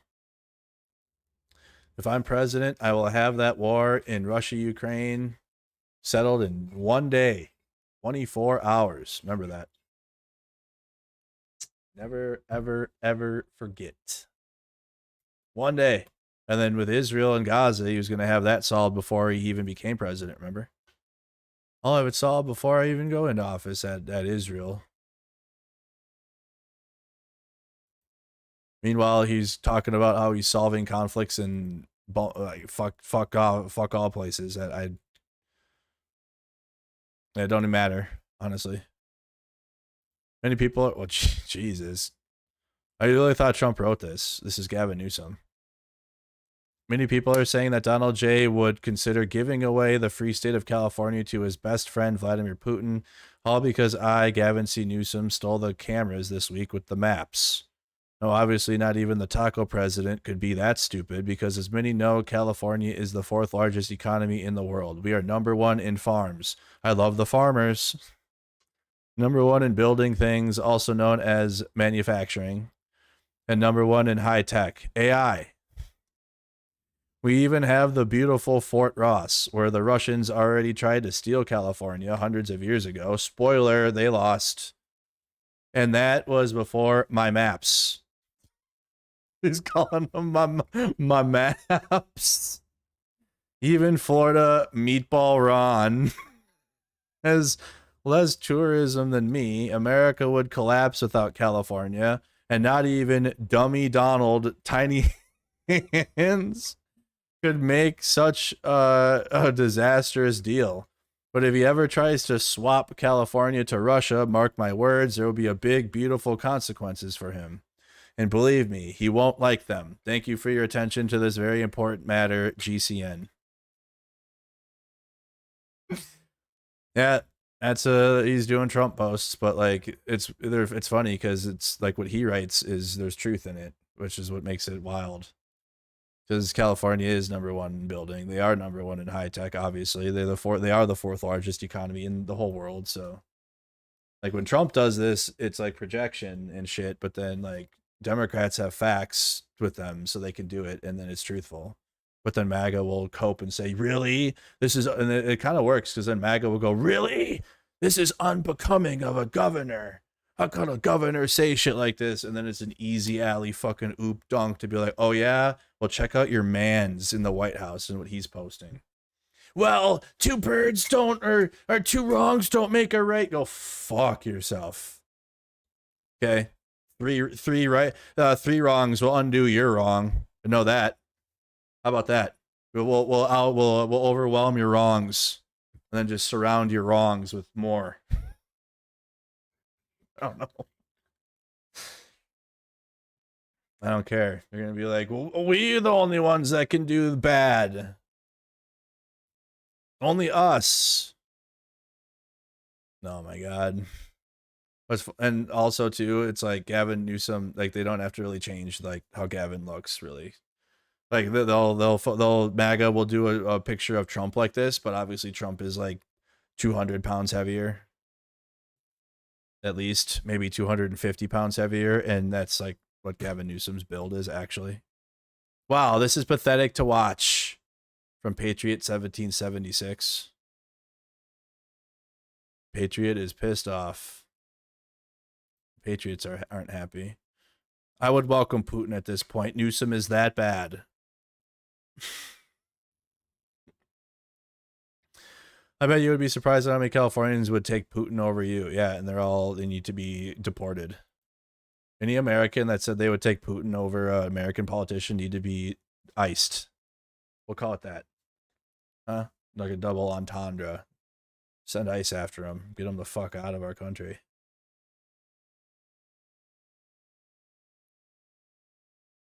Okay, Gavin. Well, Gavin's fighting a little bit.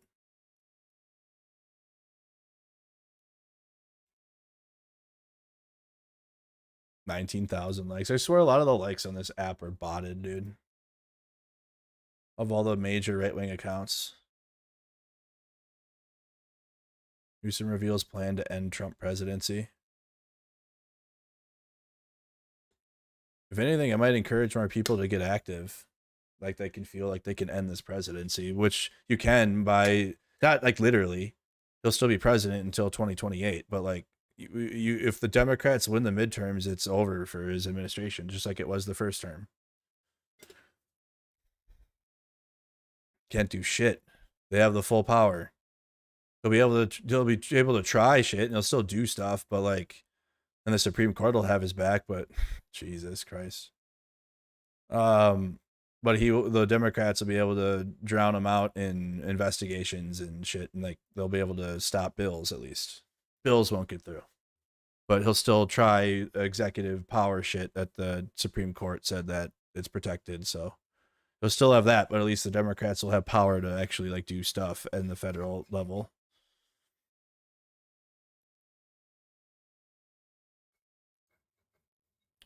Wow.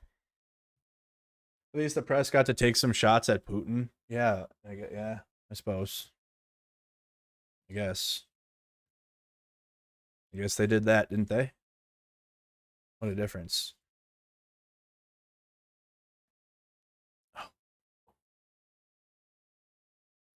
What a difference. What is going on? The P-tape is real? Of course it is. Otherwise, Russia can't come in and do that and steamroll him and do all that without having something on him. You can't build in the Kremlin without selling your soul to him.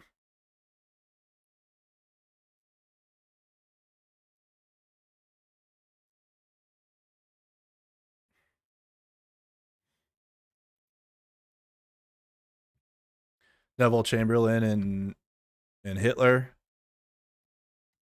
Yeah, but this time it's America, so Europe needs to be FDR in the situation and channel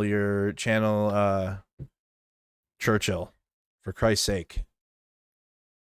Like, if this was the result of today and the American president just gets steamrolled by Putin and then nothing happens, Europe needs to take the lead, for God's sake. And if it doesn't happen, it's truly going to be a conflict that will go for decades and like just be just a hellhole of a war that won't end. And the Russians will just slowly, after year after year after year. And it won't be quick, but it will literally be like death by 1,000 cuts type shit, where it's just like 5 years, 10 years, and then they're just like here eventually after like 5 years they made it into Dnipro or something. And that will be what it is, unless Europe does something now. And I'm not confident. I am not confident in Europe. I think it's a huge win for peace and a huge win for our president, really. And look, everything came up Trump in the U.S. today. This was his meeting on U.S. soil with U.S. bombers ahead. Mm-hmm. Look at the step and repeat behind them. It says pursuing peace. Do you think? Yeah, wow. Look at the propaganda messaging they used. Look at that. Vladimir Putin wanted to stand in front of a banner on U.S. soil, a foot shorter than the U.S. president, in front of words that say pursuing peace. I mean, why wouldn't he want to do? What is he doing that would make him not want to do that, Kellyanne? Why is Putin? What is Putin doing? That's the goal here, but that's President Trump's goal. And the last thing I'll say is, Putin, I disagree completely with who said he's got cards to play. He got the first word, the first statement. I think today the most important word to get was the last word. And President Trump was crisp and concise. You know why? Putin treated him like they're friends. Oh, the religious artifacts. Oh, you're looking so healthy and vibrant. Donald Trump was not being his jovial, jaunty self in this press conference. It was not emotional. It was transactional. And I think it's because Putin knows Trump can crush Russia's economy with primary sanctions like he's done before, and these secondary sanctions for countries like India and China who are buying Russian oil. I think it's a huge win for peace today and a huge win for our president. Yeah.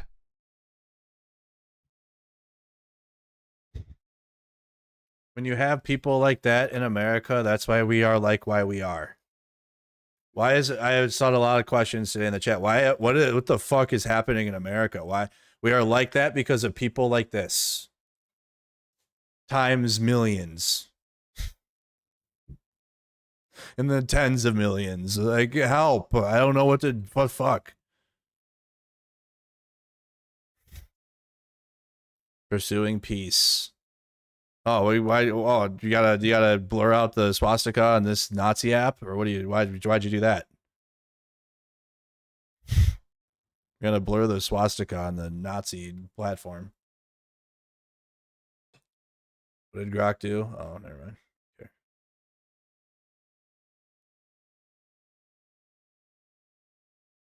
Like Putin was at a county fair or something. Obama should have done more to support Ukraine when he could, though. Biden was trying to while he was vice president. But we were engulfed in the Middle East.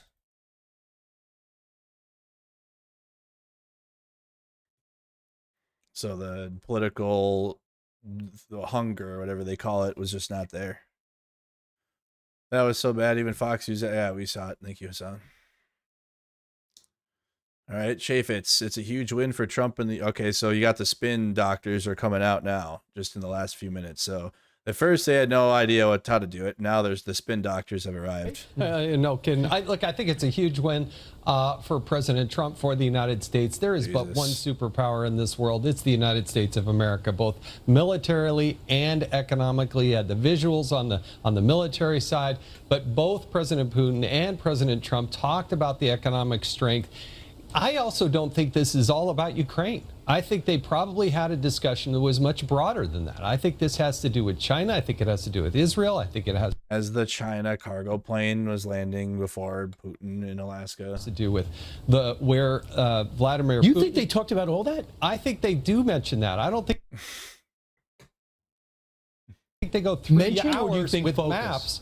Well, because I think they actually go through and they want to talk about all of these places on where Russia is in the world. And we can push Russia around, because if Donald Trump decides to turn that knob and say, you're no longer going to be a participant. Today was pushing Russia around. How?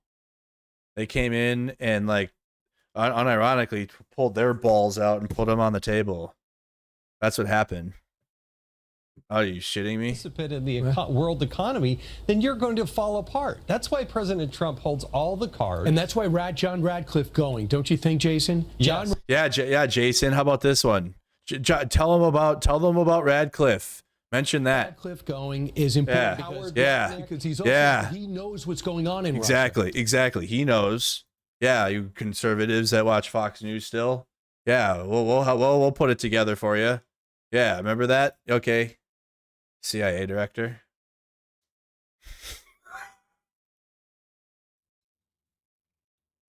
Not blurring Trump's neck pussy. No. Damn, dude. Not censoring the neck pussy. Holy. Not only is this fucking embarrassing, but this is a meme too. Like, look at Putin smiling and laughing. I can't imagine how counterintelligent. Yeah.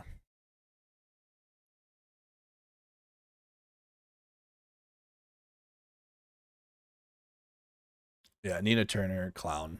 I'm sorry. Clown. I'm not sorry. So Nina Turner and the usual suspects of the left are against Gavin Newsom. Using their redistricting to fight against the Republicans. Nina Turner is the vigil crowd that he was talking about, that would hold a vigil over, like, the Republicans stealing an election instead of, like, fighting back. Hey, I know what we can do. We could have a land recognition. That'll do it. We got to recognize that this is native land, and then that'll actually transfer into fighting back against the Republicans or something. Most useless, like the obviously the energy is there that gerrymandering is bad, but the option to get that out of there would be in the census and in the Congress of the state to fight for that and make it be. You have to advocate for that, and it takes a long time. It would take a while. So for now, you have to fight fire with fire. If otherwise, the Republicans are like going to steal the election. I'm just tired of it. Between MAGA fucking losers that support and don't support Ukraine, and then the far left when it comes to just everything, I'm just tapped out sometimes. Just tapped out, dude. Incredible optics. Yeah, look at the optics. Alaska 2025. when they had to figure out where they were going to put. Remember when they almost dropped the assign? They had it up top and then they put it in the bottom because it was just like some half-ass last-minute decision thing.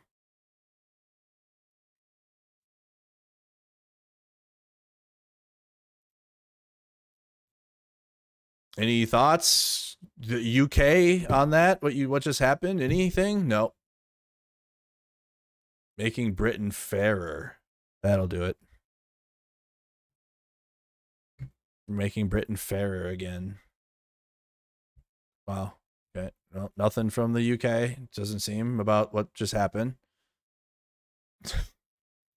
Who else is still helping Ukraine in Europe? I have no idea. We're obviously done. Nothing from NATO Secretary General. Thanks for Germany. Germany sent a package of U.S. military equipment because that's where we're at now. The U.S. is not sending direct aid anymore at all. So the European countries have to buy our weapons and then send older U.S. weapons that they have to Ukraine. Well, they keep the newer weapons, obviously.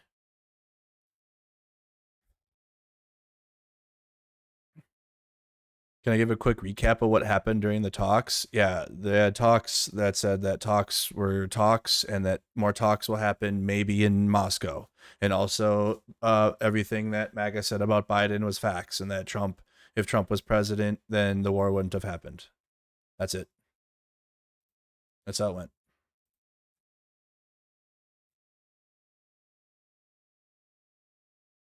I wonder why Piers Morgan deleted the photo of Trump wearing knee pads. Because that's his friend, and that would be bad for Piers Morgan, and his MAGA crowd will be against him, and that will be a drop in numbers. And then Piers Morgan will be viewed as a problem, even though he is. You can't court your MAGA audience because they don't like that when you go against the leader and you become biased.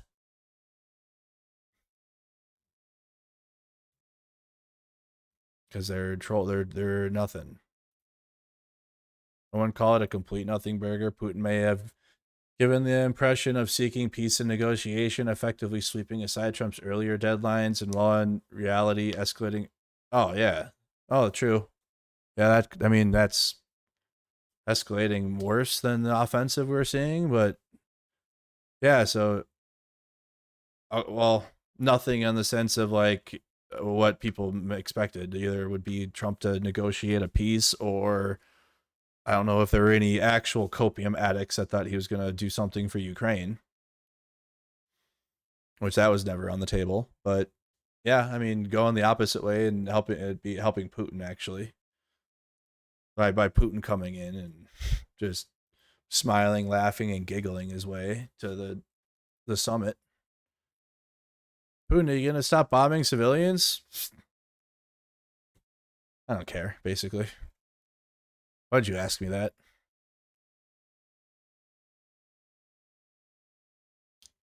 Wait, did Newsom just post that?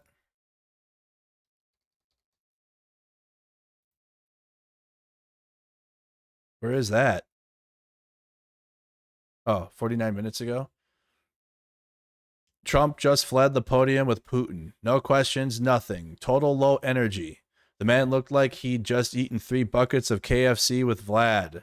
Is he afraid the press will ask about me, America's favorite governor?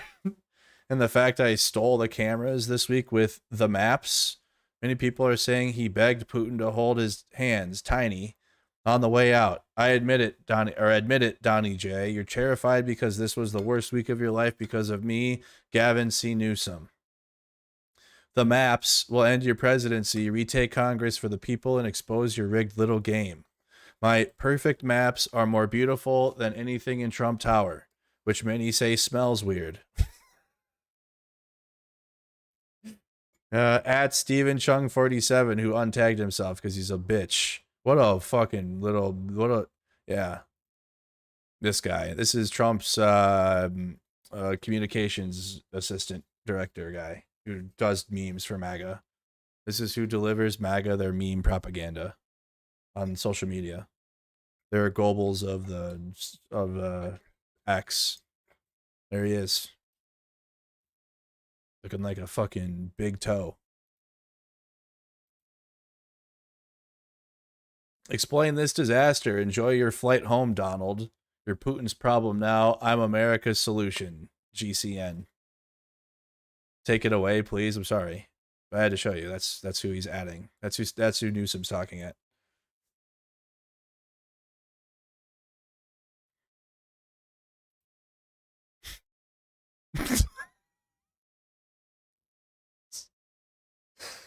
That's a good one.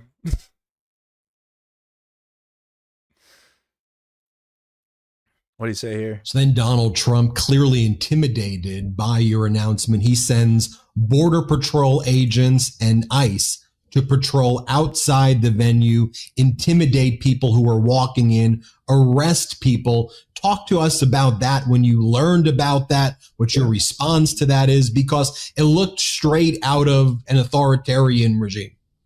Yeah, I mean, what more evidence do you need? I mean, I think maybe he's being counseled by Viktor Orban. You're some geopolitically aware? What? Or any of these guys. I mean, this is, we didn't need to. That's probably the most accurate comparison I've heard, I've heard a politician say.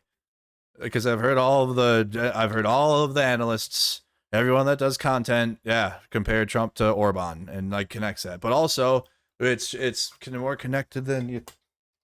I played this video so many times, but like people forget. They had the CPAC is in Hungary, like they have it there. Where is it?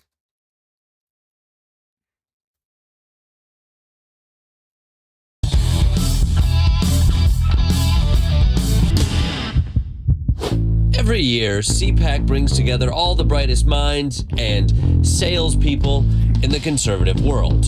And with the world careening from crisis to crisis, I've come to Orlando to find out where their movement is going and brace myself for what's to come. People are asking the question, who the future of the Republican Party is. Trump.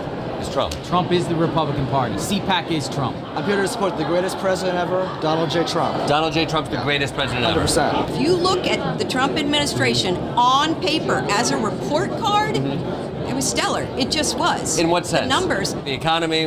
The economy. Down. Well, I'm talking about before the COVID economic. Before Biden. If we don't count the whole term, we can cherry pick numbers that make him look like a fantastic president. Why are you so obsessed with Trump? I like how he's funny. He's just funny. And How's he funny to you? The 2015 debate. He was like, Lion Ted, little Marco. You're fat, you're stupid. I just loved it. I felt like his personality was my personality. He's like got a 15-year-old's sense of humor. Exactly. But that is, I love that. So you wanted a 15-year-old as president, and you got one.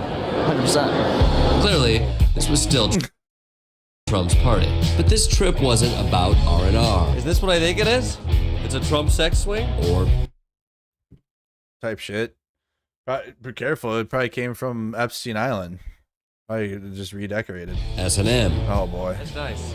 And then you get somebody, then it's like this. It's about the GOP and their party's plan to tackle the issues that face America. They want to destroy the neutral family. Who does? But the left, the Democratic Party. You can't use the words mother, father. Guys, on the left, you can't say mother or father. Am I going to get in trouble if I use the word mother or father? They'll try to correct you. What do you think of the trans issue right now? That seems to be a big talking point here. I don't think it should be indoctrinated into kids. Indoctrinated in what way? Indoctrinated in what way? This dude's a cokehead for sure. Putting trans flags in elementary kids' schools' rooms because they're pretty colors. Those flags, they offend you? They don't offend me. I think they cause problems for young people. To see a flag like that in their school? No, to have colors like that. The colors, guys. The colors like that. Colors of the rainbow, bad. Colors, bad. And associating it to something else. What are the colors? I actually don't even think I know the colors. Neither do I. But they're pretty offensive. Doesn't even know what colors they're colorful, and kids like the colors are colorful, and that's woke. The colors are colorful. Colors. But even though the theme of CPAC was the culture war, what about... This is why, guys, this video was made before the election, and boy, this is why I need to actually like not get lost in this, because we were watching this when it came out. We're like, there's no fucking way they're gonna win.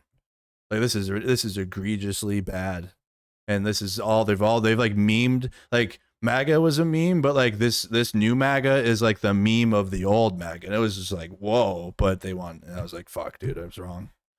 Because I thought there would be no way that they could win with all this. The war. Whose fault is what's happening in Ukraine right now? Well, of course, it's Biden's fault. He didn't do anything to, Biden did it. to protect that nation, to protect those people. When you look at what happened between Russia and Ukraine, you have to point the finger at the leader of the United States of America. Of course, you have to. Biden helped make Ukraine so important. Again, this was made 3 years ago, 2022, April. Remember? April? Like, what were you, like 2 months into the war? And that's about when I started my, hey guys, I think like MAGA is not going to support Ukraine, and like they're pretty anti-Ukraine. What? You can't say that. You're being divisive. Mercado's being divisive. Because he said that Trump supporters and MAGA don't support Ukraine. And that's divisive. That hurts Ukraine support. Mercado's the problem.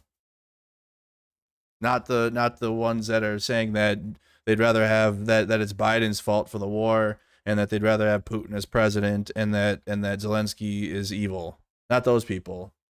Those people are fine. The United States of America. Of course, you have to. Biden helped make Ukraine so important by all of the dealings that they were doing in it. How should a leader handle someone like Vladimir Putin? Peace through strength. Peace through strength. What do you think about Donald Trump when he called Vladimir Putin a genius? Was that him being tough?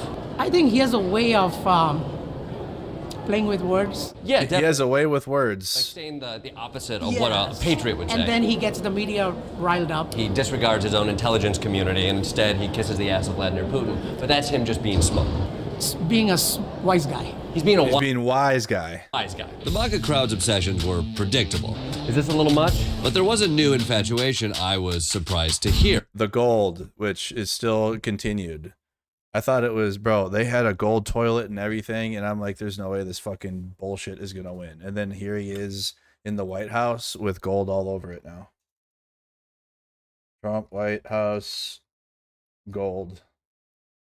Remember, again, April 14th of 2022, we're 2 months into the invasion. I'm spending every day covering the war right now, 3 years ago. Yeah, every day, every night covering the war. And then also paying attention to like what was happening politically in the US, to like who's going to continue to help Ukraine. And then like the Republicans, they were like with Ukraine for a month, and that was it. And now here's our White House with all the gold all over it. Yep, that'll do it. It's that's the Oval Office, but the White House is like that too now. They just got gold. They're going to build that new ballroom with gold all over it. Because for the first time at CPAC, people were applauding another country. Hungary's on the forefront. When you see people like leaders in Hungary talking and speaking the way that Donald Trump did when he was in office, it inspires me. I think Hungary is a positive example about how being a confident conservative can really do wonderful things for a country. That's right. Conservatives here were looking for inspiration from Hungary, the Central European country that's been steadily sliding away from democracy under its right-wing leader. And they're like, it's a democracy in name only. It's a dictatorship in Hungary, but they got into they're the one that got in by lying, and now they're part of Western organizations and alliances, and it's fucked, but they're a dictatorship. Viktor Orban. Trump has endorsed Orban twice, and Tucker Carlson has done a week of shows and a special about Hungary. It's not my job to defend Hungary, only to learn from it as an American and try and hold up the lessons for us to emulate. CPAC is doing a special event from Hungary in May, and there are even conservative speakers from Hungary here in Orlando. God bless you all, God bless America, God bless Hungary, and of course, let's go Brandon. So I decided... Let's go Brandon. Let's go Brandon. Remember that one? To pack a backpack full of rapid tests and Trevor's Amex card to finger the pulse international style. I arrived in beautiful Budapest to find out how similar these two movements really are. What do you think about what's happening with Ukraine? What's happened there, it's not Putin's fault. If it's not Putin's fault, is it Biden's fault? You can put this question for Biden's son. How much million? Oh, it's Hunter Biden's fault. $1 billion invested in Ukraine. Remember all the projection about globalists and globalism and all that's all the right-wing propaganda, which a lot of it comes from Russia. Russia launders it out, and then the right-wing dick suck media because they know they can grift off of stupid people that will just eat all that shit up because they're already bigoted and racist. So they can easily just grab onto shit that isn't true because it feeds their beliefs. And that's a big grift, but it's global. Say, so all the projection of globalism is actually the right wingers that engage in it, actually. And like, they even encourage it. Like, why the fuck is CPAC in goddamn Hungary for? I don't know. Just want to globalize the MAGA intifada. Is that what they want to do? This makes me feel at home, I gotta say. Yep. There is a lot here to unpack, and I did in my new half-hour special. Lock her up. I thought I heard lock her up. If you want equality, hit the road, Jack. I think yes. I ask all the hard-hitting questions. What is Hungarian for ass licking? Shagnalo. Shagnalo. Shagnalo. We have Shagnalo in America, too. And I investigate the GOP's obsession with this barely democratic democracy. Only chance for us is to band together. It's like Suicide Squad. Did you see Suicide Squad? Yeah, of course I did. Actually, I didn't. Is it like Suicide Squad? No. No. Shit. So the government knows all your contacts. And has access to all my messages. Tune in April 21st. Oh, awful. Oh, I told you. Yeah. Hold on one second.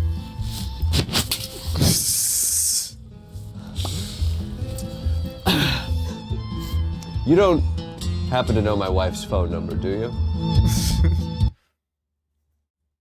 Did he went there? I mean, where's the one where he's like in Hungary? Fingers of the Globe. Well, this is the one. Oh, here he is. Every year, CPAC brings together all the brightest minds in the conservative world. Former presidents, senators, up-and-coming candidates, pillow salesmen, and pizza racists. So I've come to Orlando to see them all in one place and to understand the future of their movement. People are asking the question, who the future of the Republican Party is. Like, no, we should have, damn it. We're going to be rewatching shit. But I want to see him. Okay, he's in Hungary for the whole thing here.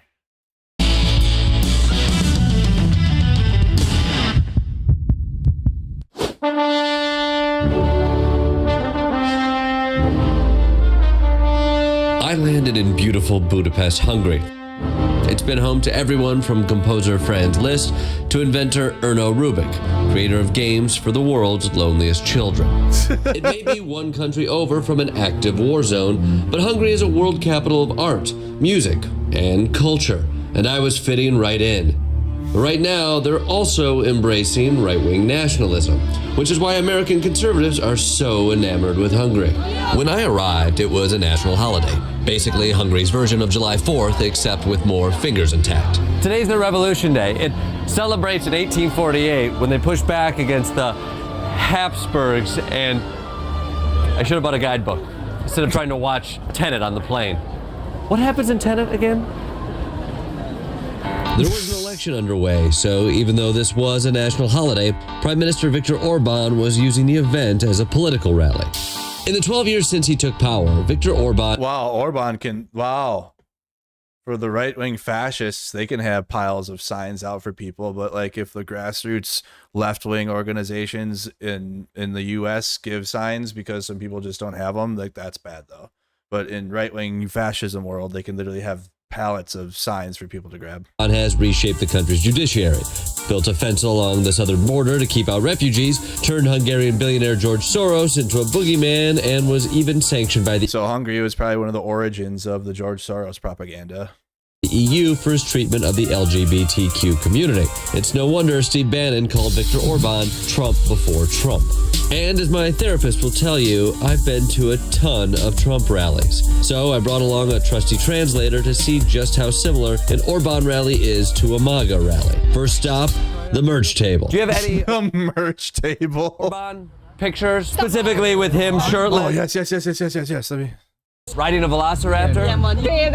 Tyrannosaurus Rex? A T-Rex, just the flags. That's basically a Hungarian reference. Does that have any profanity on it whatsoever? No, it's just a straight flag? A straightforward flag. Your name is Good luck with the sales today. You don't need to say that one. Merch. Good luck with the sales today. Lock her up. I thought I heard lock her up.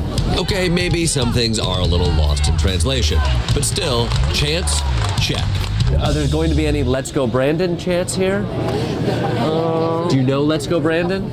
I see signs. Do you know Let's Go Brandon?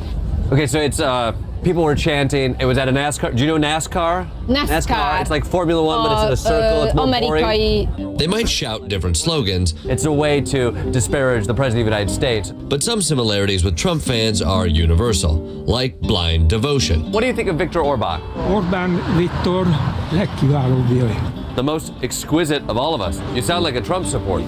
They also had shadowy villains they could blame for everything. Elhatározás van valahol. There is somebody who's behind the scenes. I don't want to name names. He's in the U.S.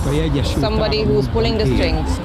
Any Obama. chance that person who's pulling the strings name rhymes with George Soros? Oh no, George, they're focused on George Soros. Yes. That I understood. And unsurprisingly, Orbán and Trump supporters were in lockstep in one area. Nagyon örülünk, hogy az Orbán Viktor a hagyományos családot képviseli, mert Véleményem alapvetően az, hogy mindenki úgy éli meg a szexuális orientációját, ahogyan akarja. Az viszont megint más, amikor más emberek imposing them on others. Szeretnék rá erőszakolni, és LGBTQ people they are support or not support, but What's the opposite of support? They're not the opposite.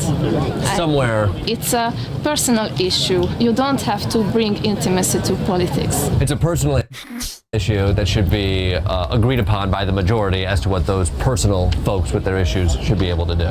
Yes, and I think if they don't like it here, they can travel to the other country where they can marry each other and adopt children and so on and so on. If you want equality, hit the road, Jack. Yeah, if you want equality, get the fuck out of here.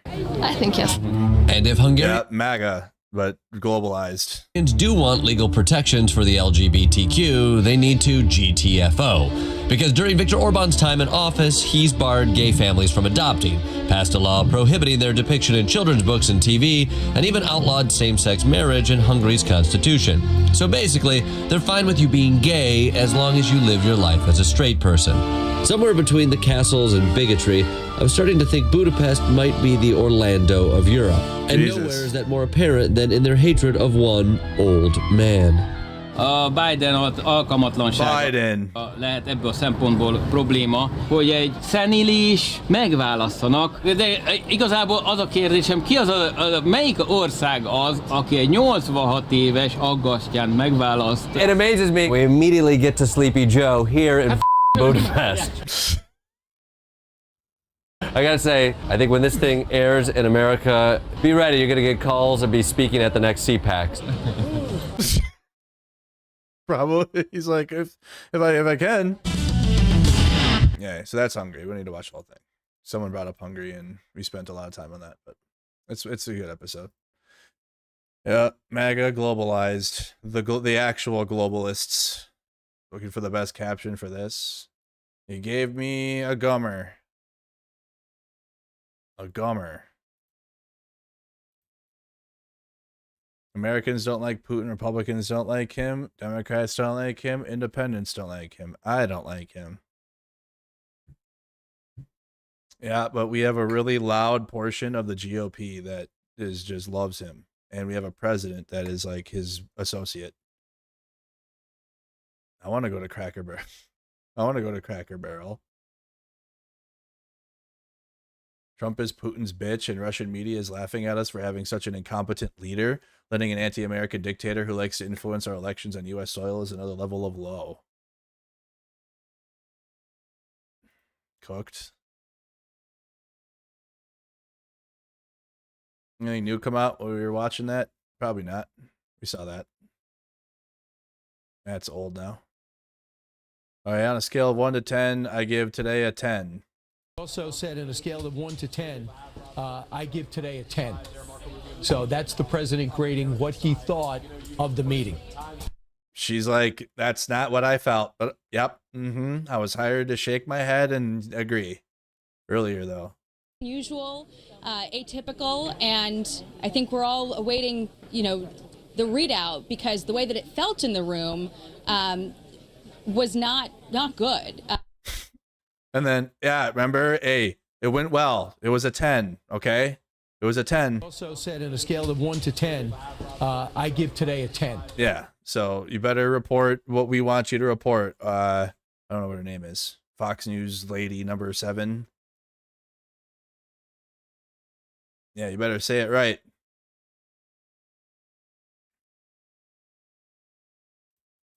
I'll end that war between those two countries in 24 hours.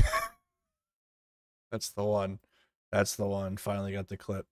They said Trump was going to start World War III. No one said that. Nope, wrong. MAGA. Here's MAGA doing shit that nobody said he was going to do, as usual. That's MAGA's favorite. They like chime in on events, and then they say something that people never fucking said. Not a single person. No. The only people that were actually probably saying that was maybe MAGA, that were like concerned that Ukraine might get a javelin again. And like they will say that, oh, you sent Ukraine weapons? Wow, what do you want, World War III? And we sent Ukraine like a Humvee from like 1997. Wow, what are you doing, World War III? Nobody said this. People said Trump was going to sell Ukraine. People are either worried that Trump was going to sell off Ukraine, give Alaska to Putin, that's what people were actually worried about. Now, World War III wasn't on the table, you dumb 5th place swimmer. Eyeballs too close together. Anyways, what Trump said. I'll end that war between those two countries in 24 hours. It won't even take that long. Mark my words, I'll stop that war in 24 hours. I will have the horrible war between Russia and Ukraine totally settled. We got to post this. Ahmad Nikki, I don't know if you're listening, or Kylie, or help. We got to post this one. Have it done in 24 hours. I can post it. I think this is, what is this? The Lincoln Foundation, the Lincoln Project, because I see their thing. I would have a deal done in 24 hours from the time we started. And even now, I could solve that in 24 hours. I can do it in 24 hours. I know both players, and I can do that in 24 hours. Could end the war in Ukraine in 24 hours. Yes, I How would you do that? I know Zelensky very well. Before I even arrive at the Oval Office, I will have the disastrous war between Russia and Ukraine settled. It will be settled quickly. Quickly. I will get the problem solved, and I will get it solved in rapid order, and it will take me no longer than 1 day. I know exactly what to say to each of them. I got along very well with them. I'll end that war between those two countries in 24 hours. It won't even take that long. Mark my words, I'll stop that war in 24 hours. I will have the horrible war between Russia and Ukraine totally settled. I'll have it done in 24 hours. I would have a deal done in 24 hours from the time we started. And even now, I could solve that in 24 hours. I can do it in 24 hours. I know both players, and I can do that in 24 hours. Could end the war in Ukraine in 24 hours. Yes, I How can. would you do that? I know Zelensky very well. Before I even arrive at the Oval Office, I will have the disastrous war between Russia and Ukraine settled. It will be settled quickly. In 24 hours. I just want to make sure you heard it extra. Well, doesn't look like Hillary Clinton will be able to nominate Trump for the Peace Prize. Did Putin even say thank you? DEA agents shake hands with National Guard troops outside. Yeah, that'll help the image of the military. That'll help it. Trump probably told him to. Go shake the hands.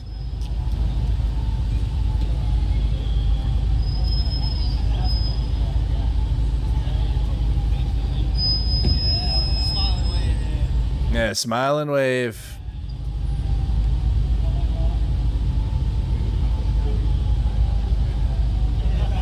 The worst thing that's happened since the feds started patrolling the streets, because they're literally doing that. Like they're literally like patrolling out there in DC.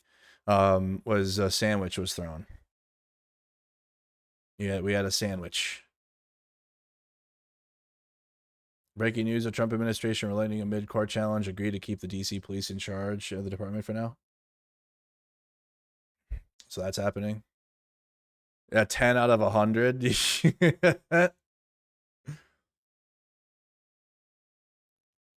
Got him. Yeah, got steamrolled. Man, but Putin, Trump said it was a 10 though. Blessed are the peacemakers. May God bless our troops and our president. Can the Secretary of Defense make a statement without mentioning Trump? Can he do it? Is it possible? Wow, you look dumb. Oh, there go the DEA agents out for their night patrol. Remember, they're going to have 40,000 IRS agents patrolling the streets. They're coming for you. The 40,000 IRS. Meanwhile, in Trump's America, the FBI, DEA, ICE, Homeland Security just literally out patrolling, doing foot patrols. The feds just out there. They're not doing fed stuff and like opening the door and grabbing you that way. They're just out there walking the streets now. You guys remember that? Remember MAGA crybaby propaganda? Victimhood bitch propaganda? 40,000 IRS agents. That's all you need to type in. Remember that?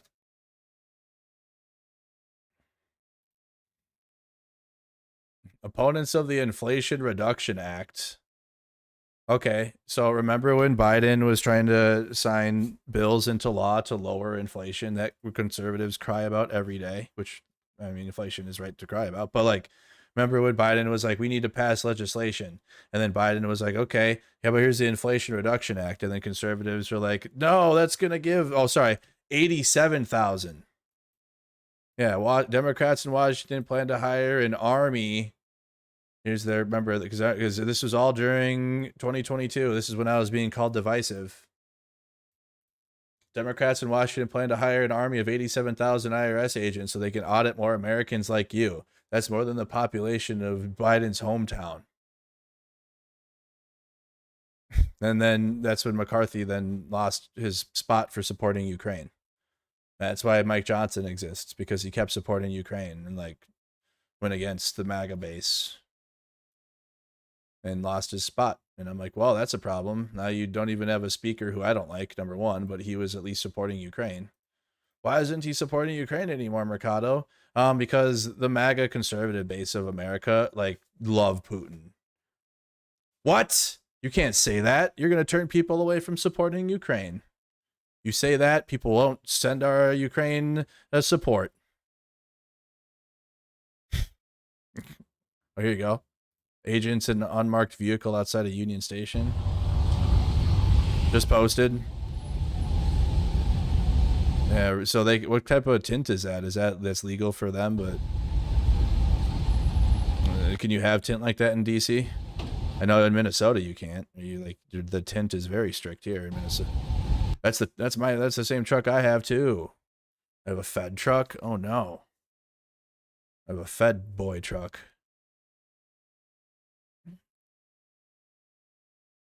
I can roll around in unmarked, tinted vehicles. Breed love. Mr. Putin did not cooperate in this meeting. That's very, very clear. Well, let me agree with you in that latter matter for sure. The president has a lot of cards he can play now. Mr. Putin did not cooperate in this meeting. That is very, very clear. But it was a 10. Meeting was a 10. I think that there were a lot of pleasantries said in the remarks and things, but the fact of the matter is the raison d'etre of this meeting did not occur, and now we have to figure out how to move on from that. And I think that the president has tools that he should and could bring immediately into play to signal to Mr. Putin that this was not the appropriate end to this meeting. What?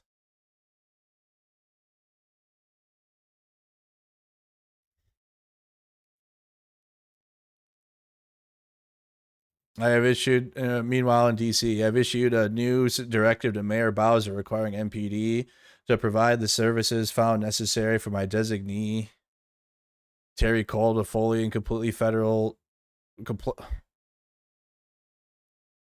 to comply with federal immigration law and authorities, regardless of any policies MPD might otherwise have.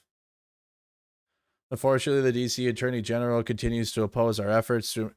So they're like the little power that the DC people of Washington DC have. The government that exists is fighting legally as best they can, because they don't have anything. They don't have a state senator. They don't have representatives. They don't have a governor. They don't have shit. They have a mayor and then the federal government. That's it. They have one mayor, they have a police chief, and the feds, and the full power of the feds, and that's Washington D.C. But they're doing what they can to fight. We remain committed to working closely with Mayor Bowser, who is dedicated to ensuring the safety of the residents, workers, and visitors. So they're trying to fight that. Where are the Epstein files? They're on my desk, Pam Bondi. How about that? They're on my desk. Here's the new directive. Lots of immigration enforcement here. MPD will be asked to do. So we might as well just get ready, because we're going to have coverage tomorrow, and this is continuing in DC. Tomorrow could be the first day we see like clashing, maybe, if there's going to be protests in DC planned too. Restoring safety, because Trump will want it. So he'll have the police, tune up the crowd, how they do. Residents of District of Columbia, the thousands of Americans who commute into the district for work every day, and the millions of tourists from all over the world who visit our nation's capital have a right to feel safe and to be free from the scourge of violent crime. Notwithstanding false media narratives and apparent efforts by some district employees to manipulate crime statistics, the danger posed by violent crime in the district is plain for all to see. As Executive Order 14333 of August 11, 2025, makes clear that rising violence in the capital now urgently endangers public servants, citizens, and tourists, and is impeding the proper function of the federal government. That's just insane. These dangers are multiplied by the district's sanctuary city policies, which actively shield criminal aliens from consequences required by federal law. The proliferation of illegal aliens into our country during the prior administration, including into our nation's capital, presents extreme public safety and national security risks to our country. Pursuant to Section 3 of Executive Order 14333 and Section 740A of the District of Columbia Home Rule Act, Drug Enforcement Administration Administrator Tara C. Cole shall serve as the Attorney General's designee for the duration of the emergency declared by the President, of the purpose of directing the Mayor of the District of Columbia to provide such services of the Metropolitan Police Department as the Attorney General deems necessary and appropriate. So they're trying to take over the local police to do federal agent shit. I mean, again, DC doesn't have state protections. That's why they're getting away with this, or trying to. Right now, the police chief remains, and it's still under the city control. But this is the first step towards trying that in a state, which they tried in California just recently, obviously. Pursuant to Section 3 of the Executive Order and Section 740 of the District of Columbia Home Rule Act, I hereby deem the following services to be necessary and appropriate, and direct the mayor to immediately provide for 1. Assistance with the enforcement of federal immigration law as deemed necessary and appropriate by Administrator Cole or any other provision of the DC Code and MPD policy. 2. Assistance with locating, apprehending, and detaining aliens unlawfully present in the United States as deemed necessary and appropriate by Administrator Cole. 3. Database inquiries in compliance with requests for information from any federal law enforcement entity as deemed necessary and appropriate by Administrator Cole, notwithstanding paragraph 22 of the General Order or any other provision of the DC Code and MPD policy. 4. Enforcement of Section 22-1307 of the DC Code and all DC municipal regulations pertaining to the unlawful occupancy of public spaces as deemed necessary and appropriate by Administrator Cole. So, federalization of the local police in DC, of the MPD. That's what she's instructed. Love it. Make the city safer. Make it safer.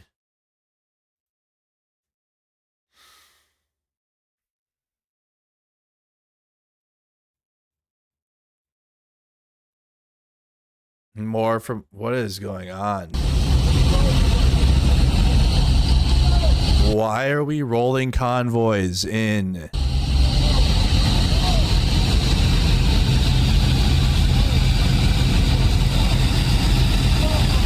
You guys know, like, I served in the military, and shout out to all my other vets that have, but it was always cringe when we'd have conservatives that believe everything they see online, and we'd have, like, we were going to training or something, and so we'd have Humvees and shit on the rail, because we have to go to training every year, and, like, go to California or Louisiana for it.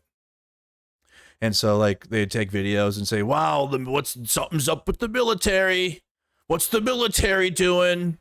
Military doing stuff. And like they'd have some person like take a video and it'd go viral, and like Russia would take it and post it too, and like make people scared of like military movements that weren't happening. It was just training.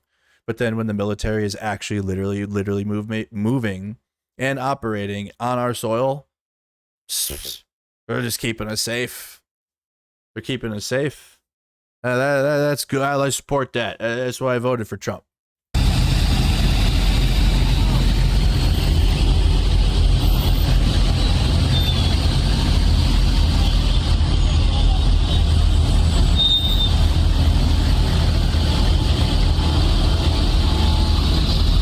You got the MRAPs.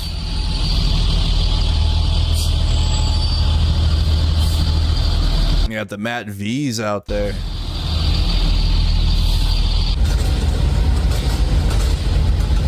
Why? They're in full battle for fucking what? Why are you in full battle for?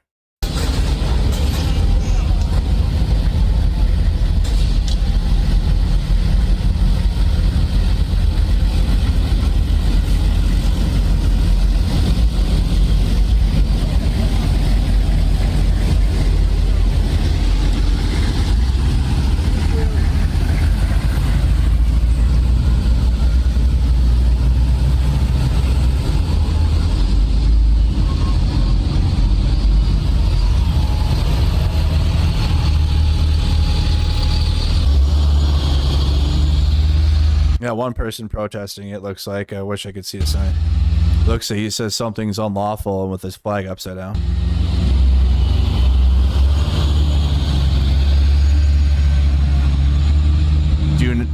I wish I could see that.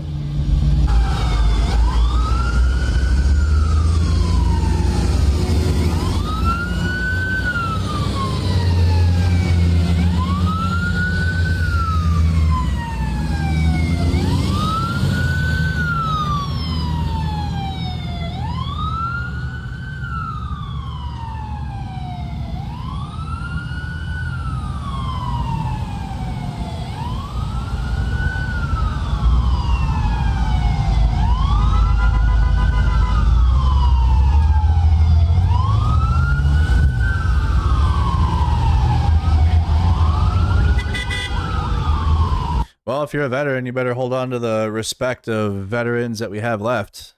It ain't gonna last long. I'm telling you that now. As time goes on, the respect will be back to, it'll be like Vietnam, but worse, because it's like we're being used on America, like the American citizens, and not useless war like the Vietnam War was. So it'll be bad, and the image of the military is absolutely going down the shithole. There'll still be like a layer of respect there, but the more that they see the troops out there with the federal enforcement agents and doing immigration shit, like that's going to be cooked. This week in Alaska, I heard firsthand the aviation issues their state is facing. They're going to make Alaska's skies safer. Okay. Sources tell Newsmax Putin dropped his objection to teaching the Ukrainian language in Ukraine.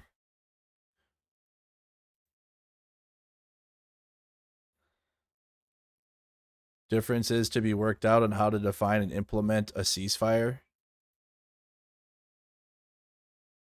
Wait, so Putin, does that mean he like he doesn't object to it anymore, or like he's like dropping it like I object to Ukraine teaching Ukrainian in Ukraine?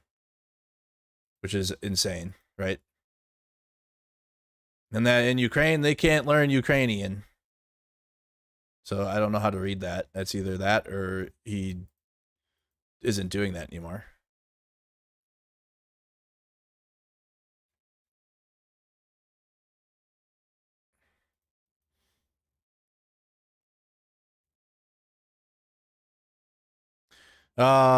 As a military person, would you, I mean, the movements and shit, I mean, yeah, with the vehicle movements, but like if it came to like turning arms on civilians or like engaging with civilians, no.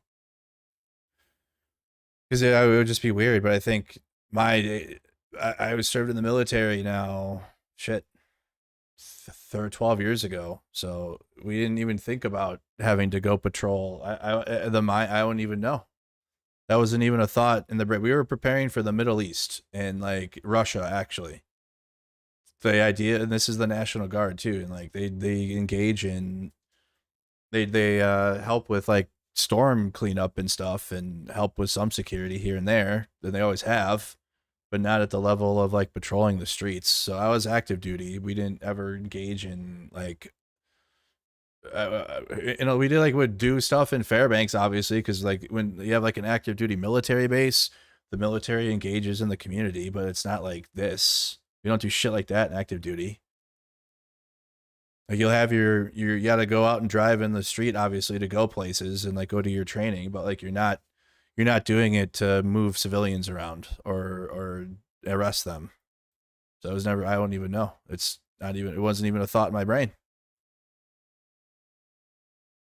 But also, I mean, I would just go back to, I would just appeal back to the recent soldiers that when the COVID vaccine came out, they had no problem going viral on TikTok. And maybe that's why Trump got rid of it, because like they could go viral and complain about the vaccine and like not get the vaccine, and then like got kicked out for not taking it. And then Trump was like, oh, the soldiers that refuse the vaccine, they can all come back now, even though that should never happen. They were too pussy to get the vaccine and like made it political, and like were making stands in their uniform on social media. So if they can do that, if the current generation of soldiers can do that, which by the way, I would fear making a video in my uniform when I was in the military. Did we have social media? Yep. Did we watch social media? Did we engage in it? Yep. Clash of Clans all the time. Vine was a popular one where we would do videos of ourselves like maybe dancing, I guess, in uniform, but even that was cringe and we had to do it like obscurely. But they were in 2020, 2021 posting on how much this was tyranny, and like they were like taking their ranks off and shit because of the vaccine. So if they can do it for the vaccine and you have soldiers quitting, you should see there's no excuse that you're not seeing the same thing from soldiers that aren't going to engage in this activity. But also, the caveat to that would be that Trump has a new rule right before he came in that there's no more social media postings. Units can't do social media content like we were seeing. So there's like a catch-22 there now. So they could do it, and now they can't. And so the opportunity to do everything they were doing in 2020, 2021, and they're ripping the flag off and just all this bullshit I was seeing. Like, how sad.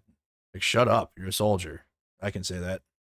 Like, shut the fuck up. We had to sign up, and you go to basic training, and they put 13 shots in you. Do you know what they are? No. We just had to do it. And you want to act stupid political because the right wing is obviously attractive to military members, and it's like very prevalent. Fox News on in the dining hall at every place you go. So like it's right-wing world around you all the time. So yeah, just look back to that. I mean, I was in a different generation, I guess. There's still people that are serving that, but even a lot of the people I served with are getting out or have gotten out. I truly think this is a new generation of like soldiers. Most of them have slick sleeves, never been deployed before, feel entitled. They don't have the shark attack anymore, so the drill sergeants don't even have to be mean to them anymore. They got like stress cards now, so if they get too stressed, they could put a card up and then they get like excused and like they get to go sit out. So, in a different military now. Brennan, in the press conference, Putin looked chipper. He looked upbeat. He looked like somebody who was satisfied with the meeting, not as though he was somebody who was given an ultimatum about what's going on in Ukraine. He did look very upbeat. So here's what NBC had to say about the meeting. Well, Jen, just looking at the optics, it's clear that Vladimir Putin felt very confident from the arrival in terms of how he was greeted. Again, an international pariah, a war criminal who was basically embraced by the President of the United States on a red carpet in the United States. So I think you could see on Putin's face, he felt very, very comfortable. And the fact that he was given a ride then in the presidential limousine, the Beast, I certainly hope the Secret Service has swept that vehicle very well in terms of any type of small microchip that might have been put in the vehicle. But then in the press conference, Vladimir Putin looked chipper. He looked upbeat. He looked like somebody who was satisfied with the meeting, not as though he was somebody who was given an ultimatum. Because the invasion gets to continue, nothing is happening to them, and it's a massive propaganda victory for Russia. The whole thing, the context, the aesthetic, the location, it's all beneficial to Russia's propaganda. They had soldiers on their knees, they had a red carpet for Putin, everything. All was good. Why would he be in a bad mood? Why would he? Didn't even have to travel far. Didn't have to travel far at all. About what's going on in Ukraine. He did look very upbeat. And Donald Trump, he spoke for a very short period of time. I know people think that it was Putin who didn't want to take questions. That might have been the case. But also, I think the American side didn't want to take questions either, because there's no good answers to what has happened. They were making reference to an agreement, but it was nothing at all. There's no mention about a ceasefire. Anything at all. So I think Donald Trump realized throughout the day that he was getting played by Putin. But also, I think Donald Trump just put himself in this position. He was the one who offered this meeting. He was literally the one who invited Putin to U.S. territory. Yep. And Trump lied and said it was all Putin's idea, which was a lie. He was the one that put together this summit that clearly there was very little preparation for. It was a half-ass summit. I didn't even know it was a summit. I thought it was a meeting. I'm looking in when I'm getting the stream ready this morning. I'm like, why is it being called a summit? What kind of fucking summit is? I've watched some summits, obviously, now covering geopolitics for the past 3 years, and I've seen how they go.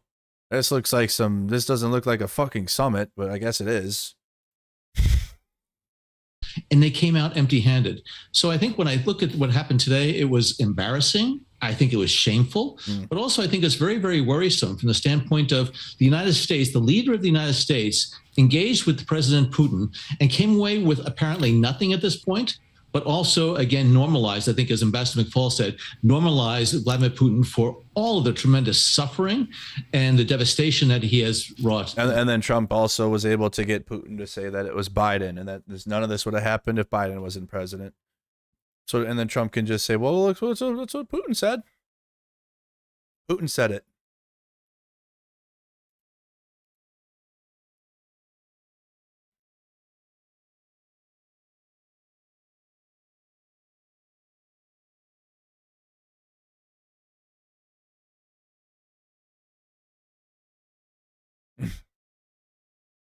If we're lucky, AI will get killed.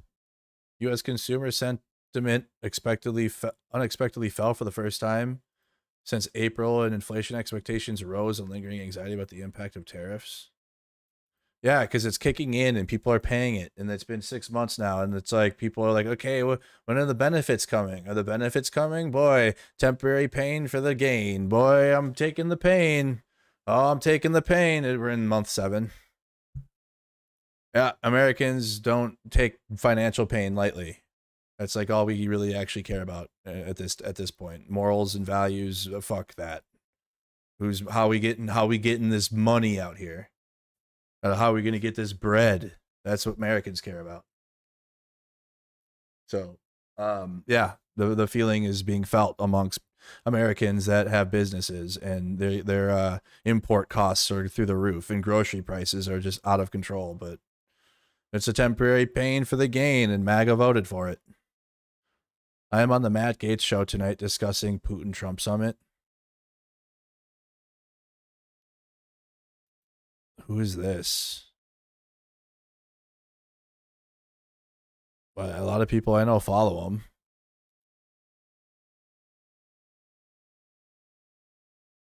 Okay.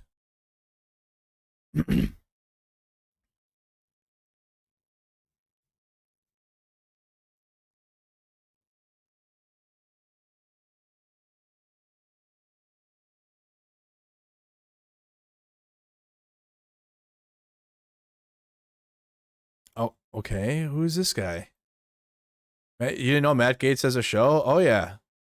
Matt Gaetz has a show on OAN. Tonight on the Matt Gaetz Show, Marjorie Taylor Greene, Republican Congresswoman of Georgia, joins us to react to President Trump's historic summit with President Putin in Anchorage, Alaska. We've got all the highlights and analysis. Plus, in California, Governor Gavin Newsom is responding to the redistricting drama in Texas by trying to redraw California's maps. So on the right wing, you got your whole politician cycle, news cycle are all connected. Your politicians become news anchors, your news anchors become politicians, and you just have a big circle jerk fuckfest. We think we're independent thinkers. We think independently. Their whole life is indoctrinated. I don't know how to tell you. I came out of it. Everything is indoctrination. They have propaganda for propaganda. Backup propaganda for the other propaganda. Lies for lies. People for them. Trump must convince Putin that independent Ukraine is here to stay and the U.S. will not allow the country to be wiped off the map. Trump must do something he's not going to do. Another day in the pro-Ukraine space. If we manifest it, has the pro-Ukraine conservative space manifested it yet? Maybe you got to go do a vigil. Try what the far left does for stuff. Do a land recognition. Say that this is, go somewhere and say that this is was connected to Ukraine or something. Okay, well, I'm done. I have nothing else. We have DC stuff for your protests against DC tomorrow.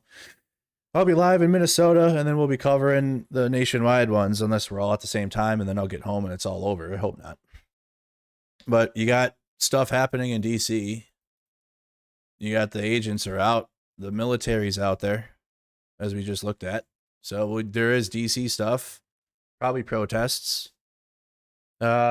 The best case scenario for Ukraine today, actually, as predicted, that nothing, which is the best case scenario because no land, Trump was mentioning land swaps. Obviously, we know what Putin wants, so it was looking bad going into it. But the best case scenario actually happened, which is that nothing happened. And, well, for Ukraine, best case scenario for Ukraine. Bad for the U.S. and our optics, obviously. No one really cares about that anyways, but Ukraine, it's best case scenario, which is still like not good, but better than if Ukraine would have to give up land today for a bullshit peace.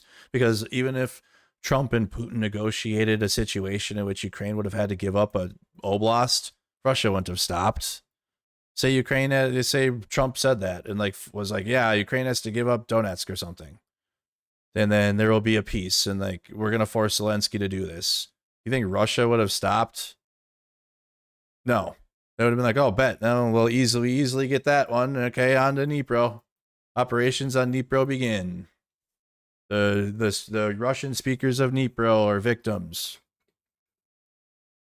That was the atomic one though. Luckily, we didn't have the atomic level of bad that could have happened. Right, that would have been bad. Actually. So the reason why I'm not too upset after this is because nothing happened, which is the best case scenario for Ukraine. Bad for the US and our optics though, and our propaganda, and no one cares though. Actually. People do, but geopolitically no. They don't give a fuck about America's politics. You try bringing it up to them and they don't care. Hey, it's actually really bad to ignore MAGA and act as if they exist and they're only the most pro-Russian anti-Ukraine thing out here. Only just inches before the commie left, the tanky left of America, but they don't have power though. MAGA does. So even though the tanky left is annoyingly bad on Ukraine, good thing they don't have a single politician to inflict pain on on Ukraine for their stupid, dumb beliefs. But do you know who does? MAGA. They have tons of politicians in power. And they've already stopped aid to Ukraine. So that's what we got. And no one in geopolitics world of Europe and beyond care about that. And I've noticed that. So Americans do, obviously. It's our country. We care about the ins and outs of what happens here, but in the geopolitics, no one gives a fuck. It's drama. It's drama instead of like that. We're literally fighting the fascist wannabe fourth Timu Reich here. Like, I don't know how else to put it. You got the white nationalist Nazis running the Republican Party. And they want to absolutely do 1930s Germany here. I don't know if they're have the balls to full send into what Hitler did next, but they definitely want to live in a brown shirts and shit out here in Italy, fascist Italy. They love that. They want that for sure. So that's what we're dealing with. But when you got geopolitics come up and you got people poo-poo America because we have drama and our politics are drama, this is what happens. And then Europe gets fucked, right? Because Ukraine is Europe. That's European security. Boy, man, maybe energy should go into the U.S. as politics and not look at it as drama and actually help the side that's fighting against the fascism. I've noticed that so much. So many people from not America have takes on America, but then absolutely do fuck all to contribute to the problems that we have. They have takes, though. They're never good. Yeah, they have opinions. But the shit we're fighting against here is, and it's wild because Europe just fought off a lot of it, and thankfully a lot of far right politicians failed in Europe, in European countries, and Elon Musk was trying to get Germany riled up and other fucking just bad. Canada fought it off in the final hour, in the bottom of the 7th. Canada was like, actually, fascism? Nope. No, we're not doing that yet. Still got to fight against it, though. It's still there, obviously. Still got the threat there. But you got MAGA fascism, not just in America, but you can model it since we're the most powerful country, whatever. You can model how people are, at least try to figure out how Americans are fighting against it, because you're going to have to, too, in your countries. Because it's not going anywhere, unfortunately. It's still here to say. We got to just defeat it at the polls. You guys got a Pokemon? Go to the polls. Speaking of Hillary. Okay. All right. I'm going to gaming. Anywho, I'm going to play Battlefield. Anywho, it's time for Battlefield. My stream. Come watch the stream. Come hang out over here. I miss y'all. Y'all don't chat anymore over here. I don't know where you guys are on Midas Touch or something. Or Dylan. But come on over. Mercado Gaming. We got Battlefield. I'm going to go grab dinner. Something quick, and then we're gonna be back in the grind. All right, you guys, we'll be live tomorrow, so just stay tuned. Join the Discord server. Follow all the things. Join my groups. I have a Renegades Facebook group. I got a Messenger group too, which is a part of the Facebook group, so you can join that. Yeah, Discord server for everybody, so join that. Make sure your notification bell's turned on. All the good stuff, you guys. Thank you again for watching. This has been the coverage of the Trump-Putin Alaska meeting. It certainly was one of the events of all time, that's for sure.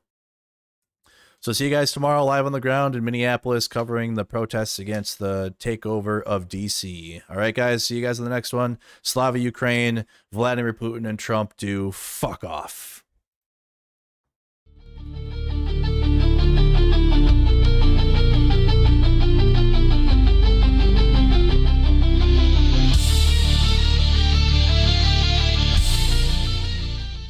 Sick. I woke up one morning and heard this weird ass motherfucker talking out the side of his neck.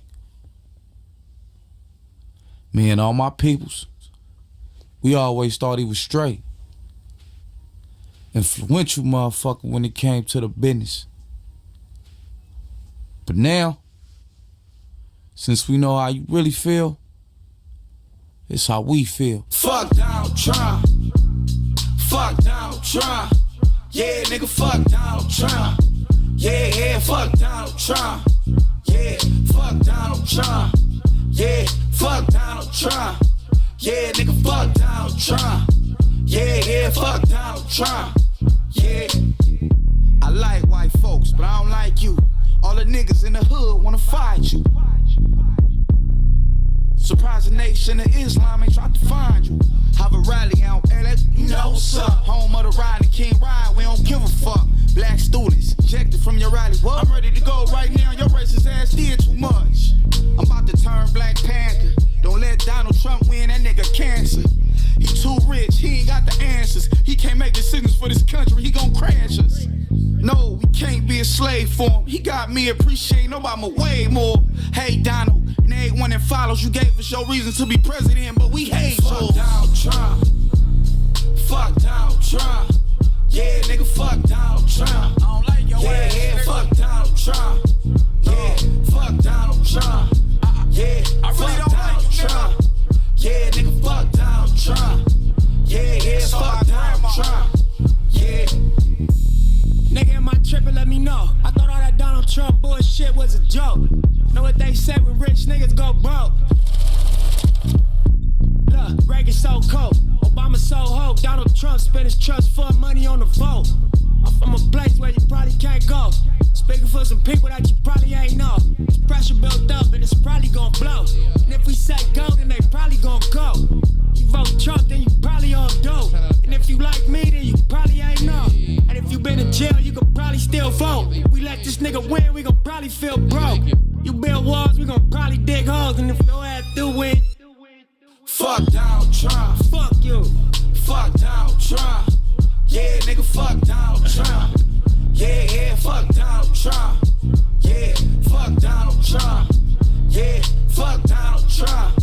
Yeah, nigga, fuck Donald Trump. Yeah, fuck Donald Trump. Hold up, I got something to say, hold up. We the youth. We the people of this country. We got a voice too. We will be seen and we will be heard.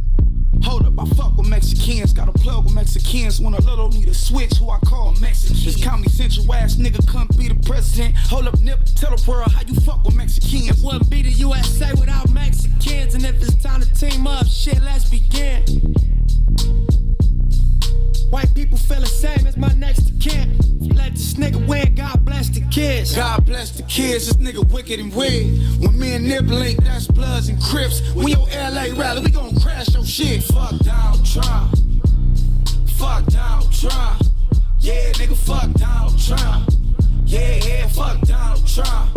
Yeah, fuck Donald Trump.